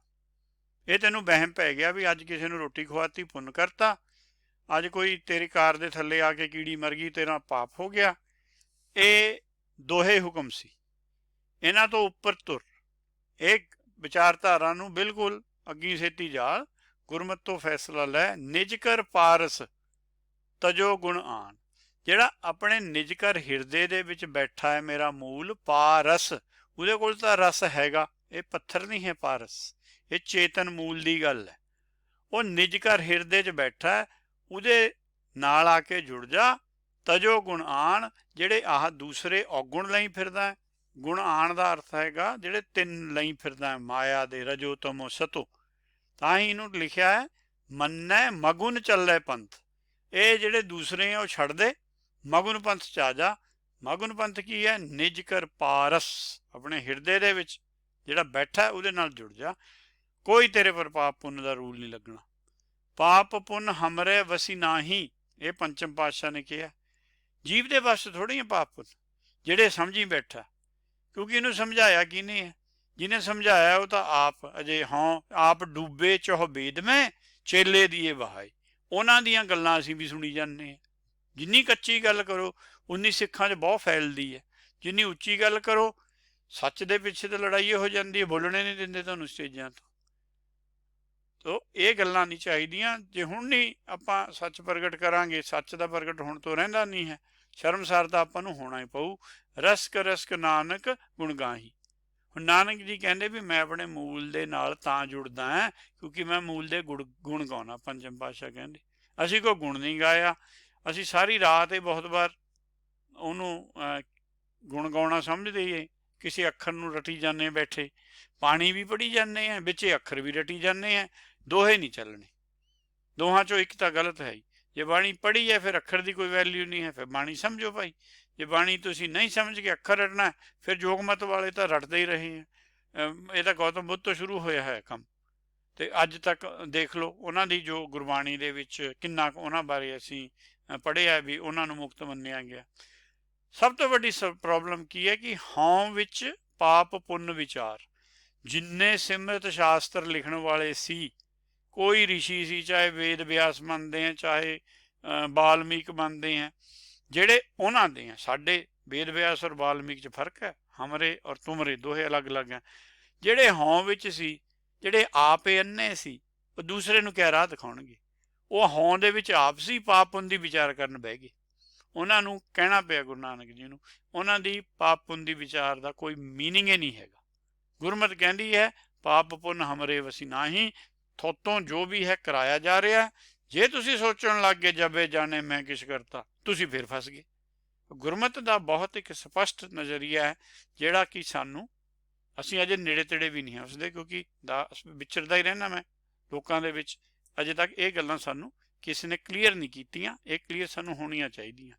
ਹੁਣ ਇੱਕ ਹੋਰ ਬਹੁਤ ਵੱਡੀ ਵਾਰਨਿੰਗ ਹੈ, ਬਿਲਕੁਲ ਅਖੀਰ 'ਚ ਜਾ ਕੇ ਹੈ, ਸ਼ਲੋਕ 12 ਤੋਂ ਵਧੀਕ ਜਿਹੜੇ ਸ਼ਲੋਕ ਨਹੀਂ ਆਏ ਕਿਸੇ ਵਾਰ ਦੇ ਵਿੱਚ ਜਾਂ ਹੋਰ ਜਗ੍ਹਾ ਗੁਰਬਾਣੀ 'ਚ, ਜਿੱਥੇ ਜਿੱਥੇ ਵੀ, ਜਿਵੇਂ ਗੌੜੀ ਸੁਖਮਨੀ 'ਚ ਵੀ ਸ਼ਲੋਕ ਹੈ, ਵਾਰਾਂ 'ਚ ਵੀ ਸ਼ਲੋਕ ਹੁੰਦੇ ਨੇ, ਜਿਹੜੇ ਉੱਥੇ ਨਹੀਂ ਆ ਸਕੇ ਉਹਨਾਂ ਦੀ ਸੀਰੀਜ਼ ਅਖੀਰ 'ਚ ਦਿੱਤੀ ਹੋਈ ਹੈ। ਤੀਸਰੇ ਪਾਤਸ਼ਾਹ ਦੇ ਸ਼ਲੋਕ ਹੈ, ਪੁੰਨ ਦਾਨ ਜੋ ਬੀਜਦੇ। ਜਿਹੜੇ ਕਹਿੰਦੇ ਨੇ ਵੀ ਪੁੰਨ ਵੀ ਬੀਜਿਆ ਜਾ ਸਕਦਾ, ਪਾਪ ਵੀ ਬੀਜਿਆ ਜਾ ਸਕਦਾ। ਗੁਰਮਤਿ ਨੇ ਇਹ ਸਮਝਾਇਆ ਸਭ ਧਰਮ ਰਾਏ ਕੇ ਜਾਈ। ਉਹ ਸਾਰੇ ਐਂਸਰੇਬਲ ਹੈ, ਕਿਉਂਕਿ ਉਹ ਇਹ ਸੋਚਦੇ ਆ ਵੀ ਅਸੀਂ ਹੁਕਮ ਤੋਂ ਉੱਪਰ ਚਲੇ ਜਾਵਾਂਗੇ। ਜਿਹੜਾ ਹੁਕਮ ਤੋਂ ਉੱਪਰ ਜਾਊਗਾ ਹੁਕਮ ਨਾਲ ਟਕਰਾਊਗਾ ਹੀ। ਜਿਹੜੇ ਹੁਕਮ ਨਾਲ ਟਕਰਾਉਣਗੇ ਉਹ ਮੁਕਤੀ ਨਹੀਂ ਪਾਉਣਗੇ, ਜਿਹੜੇ ਮੁਕਤੀ ਨਹੀਂ ਪਾਉਣਗੇ ਉਹ ਧਰਮ ਰਾਏ ਕੇ ਜਾਣਗੇ। ਬਿਨ ਸਤ ਗੁਰੂ ਹੈ ਵਰਡ ਇੱਥੇ, ਜਿਵੇਂ ਤੋਂ ਲੱਗਦਾ ਵੀ ਉਹ ਥੋੜਾ ਮਿਸ ਹੋ ਗਿਆ। ਇੱਥੇ ਸਤ ਗੁਰੂ ਹੈ, ਪਰਮੇਸ਼ਰ ਹੈ, ਸਤਿਗੁਰ ਨਹੀਂ ਹੈ। ਇਹਨੂੰ ਆਪਾਂ ਅਗਲੀ ਵਾਰ ਵੀ ਕਰੈਕਟ ਕਰ ਸਕਦੇ ਹਾਂ। ਬਿਨ ਸਤ ਗੁਰੂ ਜਮਕਾਲ ਨਾ ਛੋੜੀ। ਸਤਿਗੁਰ ਨਾਲ ਜੁੜਨ ਤੱਕ ਵੀ ਜਮਕਾਲ ਦੇ ਬਸ ਆਪਾਂ ਹੈ। ਜਿੱਦਣ ਸਾਨੂੰ ਚਾਰ ਪਦਾਰਥ ਮਿਲ ਗਏ, ਨਾਨਕ ਬੱਧਾ ਘਰ ਤਾਂ ਜਿੱਥੇ ਮਿਰਤ ਨਾ ਜਨਮ ਜਰਾ, ਉੱਥੇ ਜਾ ਕੇ ਜਮਕਾਲ ਛੁੱਟਦਾ ਹੈ। ਫਿਰ ਨਾ ਛੋੜੇ ਦੂਜੇ ਭਾਏ ਖੁਆਏ। ਸੋ ਪਾਪ ਪੁੰਨ ਵਾਲੀ ਵਿਚਾਰ ਜਿਹੜੀ ਉਹਨਾਂ ਨੇ ਕੀਤੀ ਹੈ, ਪੁੰਨੀ ਪਾਪੀ ਆਖਣ ਨਾ ਹੀ ਉਹਨਾਂ ਨੂੰ ਦੱਸਿਆ, ਉਹ ਫਿਰ ਗਾਹਾਂ ਧਰਮ ਰਾਏ ਦੇ ਪੇਸ਼ ਹੋਣਗੇ। ਜੇ ਅਸੀਂ ਵੀ ਇਹਨਾਂ ਨੂੰ ਮੰਨਾਂਗੇ ਚੀਜ਼ਾਂ ਨੂੰ, ਆਪਾਂ ਨੂੰ ਵੀ ਖੁਆਰੀ ਹੋਏਗੀ। ਹੁਣ ਅਖੀਰ 'ਚ ਕਹਿੰਦੇ ਆਪੇ ਬੀਜ ਆਪੇ ਹੀ ਖਾਓ, ਨਾਨਕ ਹੁਕਮੀ ਆਵੋ ਜਾਓ। ਇੱਕ ਬੜੀ ਅਜੀਬ ਗੱਲ ਹੈ, ਜਿਹੜਾ ਆਪਾਂ ਆਮ ਬੀਜਦੇ ਹਾਂ, ਬਹੁਤ ਵਾਰ ਆਪਾਂ ਨਹੀਂ ਖਾਂਦੇ ਉਹਨੂੰ। ਕੋਈ ਮਾਲੀ ਫੁੱਲ ਅੰਬ ਲਾ ਗਿਆ, 20 ਸਾਲ ਬਾਅਦ ਹੋਇਆ, ਉਹ ਜਦ ਥਾਈਂ ਰਿਹਾ ਨਾ ਕੋਈ ਹੋਰ ਖਾ ਰਿਹਾ। ਪਰ ਇਹ ਉਹ ਜਿਹਾ ਹੈਗਾ, ਇਹ ਆਪਣੇ ਆਪ ਨੂੰ ਇਹ ਬੀਜਣਾ, ਮਨ ਨੂੰ ਚਿੱਤ 'ਚ ਲਿਆ ਕੇ ਉਹਦਾ ਇੱਕ ਬੀਜ ਬਣਾ ਲੈਣਾ, ਉਹ ਬੀਜ ਦੇਣਾ। ਉਹ ਫਿਰ ਬੀਜ ਨੂੰ ਦੱਸਿਆ ਹੋਇਆ ਕਿਵੇਂ, ਨਾਮ ਬੀਜ ਸੰਤੋਖ ਸੁਹਾਗਾ, ਮਰੱਖ ਗਰੀਬੀ ਵੇਸ। ਉਹ ਉਸ ਤਰ੍ਹਾਂ ਉਹਨੂੰ ਉਹਦੀ ਪਾਲਣਾ ਕਰਨੀ ਹੈ, ਫਿਰ ਉਹਨੂੰ ਇਹ ਫਲ ਲੱਗਣਾ। ਨਾਨਕ ਗੁਰ ਸੰਤੋਖ ਰੁਖ, ਇਹ ਗੁਰ ਨੇ ਸੰਤੋਖੀ ਜਦੋਂ ਹੋ ਗਿਆ ਮੇਰਾ ਮੂਲ, ਧਰਮ ਫੁੱਲ ਫਲ ਗਿਆਨ, ਇਹਨੂੰ ਫਿਰ ਫਲ ਲੱਗਦਾ ਹੈਗਾ। ਉਹ ਜਿਹੜਾ ਫਲ ਗਿਆਨ ਹੈ, ਉਹੀ ਜਦੋਂ ਗੁਰੂ ਅਮਰਦਾਸ ਜੀ ਨੇ ਇੱਕ ਸ਼ਬਦ ਕਹਿੰਦੇ ਸੁਣਿਆ ਸੀ, ਉਸ ਤੋਂ ਬਾਅਦ 16 ਰਾਗਾਂ 'ਚ ਬਾਣੀ ਲਿਖਤੀ। ਐਂ ਉਹ ਗਿਆਨ ਵੱਧਦਾ ਹੈਗਾ। ਐਂ ਇੱਕ ਤੁਸੀਂ ਬੀਜੋ, ਬੀਜ ਪੂਰਾ ਹੋਵੇ। ਪਰ ਗੁਰੂ ਨਾਨਕ ਜੀ ਚੌਥੇ ਪਾਤਸ਼ਾਹ ਦੱਸਦੇ ਆ ਸਾਨੂੰ ਇਹ ਗੱਲ, ਜਨ ਨਾਨਕ ਹਰੀ ਪੁੰਨ ਬੀਜਿਆ। ਕਹਿੰਦੇ ਜਿੰਨੇ ਜਨ ਹੈ, ਇਹਨਾਂ ਤੋਂ ਪਹਿਲਾਂ ਵੀ ਹੈ ਤਿੰਨ, ਉਹਨਾਂ ਨੇ ਕੀ ਕੀਤਾ? ਗੁਰੂ ਨਾਨਕ ਜੀ, ਗੁਰੂ ਅਮਰਦਾਸ, ਗੁਰੂ ਰਾਮਦਾਸ ਜੀ ਨੇ ਕੀ ਕੀਤਾ? ਉਹ ਕਹਿੰਦੇ ਉਹਨਾਂ ਨੇ ਹਰੀ ਦੇ ਨਾਲ ਏਕਾ ਕੀਤਾ, ਇਹੀ ਤਾਂ ਪੁੰਨ ਸੀ। ਕਲਮੇ ਉਹ ਪੁੰਨ ਗੁਣ ਗੋਬਿੰਦ ਗਾਏ। ਉਹ ਹਰੀ ਹੋਈ ਤਾਂ ਗੋਬਿੰਦ ਹੈ। ਉਹ ਗੋਬਿੰਦ ਨਾਲ ਇੱਕ ਮਿਕ ਹੋ ਕੇ ਬੀਜਿਆ ਗਿਆ ਬੀਜ। ਫਿਰ ਕੀ ਹੈ? ਫਿਰ ਤੋਟ ਨਾ ਆਵੇ ਹਰੀ ਪੁੰਨ ਕੇਰੀ। ਉਹ ਫਿਰ ਹਰੀ ਨੂੰ ਦੋ ਪਦਾਰਥ ਪਹਿਲਾਂ ਮਿਲ ਗਏ ਸੀ, ਉਹ ਮਨ ਨੂੰ ਮਿਲ ਗਏ ਸੀ, ਹਰੀ ਪੂਰਾ ਹੋ ਗਿਆ ਸੀ, ਪੂਰਾ ਹੋਇਆ ਬੀਜਿਆ ਗਿਆ ਸੀ। ਜੇ ਇੱਕ ਹੋਏ ਤਾਂ ਉੱਗਵੈ। ਜਿਹੜੇ ਉੱਗੇ ਹੋਏ ਆ ਭਾਈ, ਉਹਨਾਂ ਨੂੰ ਫਿਰ ਚਾਰੇ ਪਦਾਰਥ ਮਿਲੇ ਆ, ਉਹਨਾਂ ਦਾ ਜਨਮ ਮਰਨ ਜਿਹੜਾ ਹੈਗਾ ਉਹ ਫਿਰ ਕੱਟਿਆ ਜਾਂਦਾ। ਇਹ ਸਾਰੀ ਇਸ ਪੌੜੀ ਦੀ ਵਿਚਾਰ ਸੀ ਕਿ ਆਪਾਂ ਕਿਸ ਤਰ੍ਹਾਂ ਵਰਲਡਲੀ ਜਿਹੜੇ ਐਗਜ਼ੈਂਪਲ ਹੈਗੇ ਉਹਨਾਂ ਤੋਂ ਲੈ ਕੇ ਨਾਮ ਤੱਕ ਪਹੁੰਚਣਾ। ਨਾਮ ਤਾਂ ਪਰਮੇਸ਼ਰ ਦਊਗਾ। ਨਾਮ ਜਿਹੜਾ ਉਹ ਵਿਆਖਿਆ 'ਚ ਹੈ। ਨਾਮ ਦੀ ਵਿਆਖਿਆ ਹੋ ਸਕਦੀ ਹੈ, ਜੇ ਕੋਈ ਕਹੇ ਮੈਂ ਨਾਮ ਲੈ ਕੇ ਆਇਆ, ਆਪਾਂ ਕਹੇ ਸਾਨੂੰ ਦੱਸ ਦੇ ਉਹ ਕਹਿੰਦਾ ਮੈਂ ਦੇ ਨਹੀਂ ਸਕਦਾ, ਦੱਸ ਸਕਦਾ। ਜਿਹੜਾ ਦੱਸਣ ਵਾਲਾ ਹੁੰਦਾ ਉਹ ਨਾਮ ਹੁੰਦਾ। ਗੁਰਬਾਣੀ 'ਚ ਦੱਸੀਆਂ ਹੀ ਹੋਈਆਂ, ਇਹ ਉਪਦੇਸ਼ ਦਿੱਤਾ, ਜਿਹੜਾ ਉਪਦੇਸ਼ ਹੁੰਦਾ ਉਹ ਨਾਮ ਹੁੰਦਾ। ਜਿਹੜਾ ਫਿਰ ਸਿੱਧਾ ਹੀ ਪਦਾਰਥ ਹੁੰਦਾ, ਨਾਮ ਪਦਾਰਥ, ਉਹ ਜਨਮ ਮਰਨ ਕੱਢਦਾ। ਇਹ ਉਹਦਾ ਸਹਾਇਕ ਹੈ। ਇਹ ਦੋ ਪਦਾਰਥ ਦਵਾ ਦਿੰਦਾ ਨਾਮ। ਦੋ ਪਦਾਰਥ ਜਿਹੜੇ ਅਗਲੇ ਆਪਾਂ ਨੂੰ, ਜਦੋਂ ਚਾਰ ਪਦਾਰਥ ਆਪਾਂ ਪੜ੍ਹਦੇ ਹਾਂ, ਚਾਰ ਪਦਾਰਥ ਜੇ ਕੋ ਮੰਗੇ ਉਹ ਭਾਈ ਸਾਜਣਾ ਕੀ ਸੇਵਾ ਲਾਗੇ, ਉਹ ਨਾਮੇ ਤੋਂ ਸ਼ੁਰੂ ਕਰੇ, ਨਾਮੇ ਤੋਂ ਫਿਰ ਉਹ ਨਾਮ ਵਿੱਚ ਸਮਾ ਜਾਵੇ। ਇੱਥੇ ਆਪਾਂ ਸਮਾਪਤੀ ਕਰਦੇ ਹਾਂ। ਵਾਹਿਗੁਰੂ ਜੀ ਕਾ ਖਾਲਸਾ, ਵਾਹਿਗੁਰੂ ਜੀ ਕੀ ਫਤਿਹ।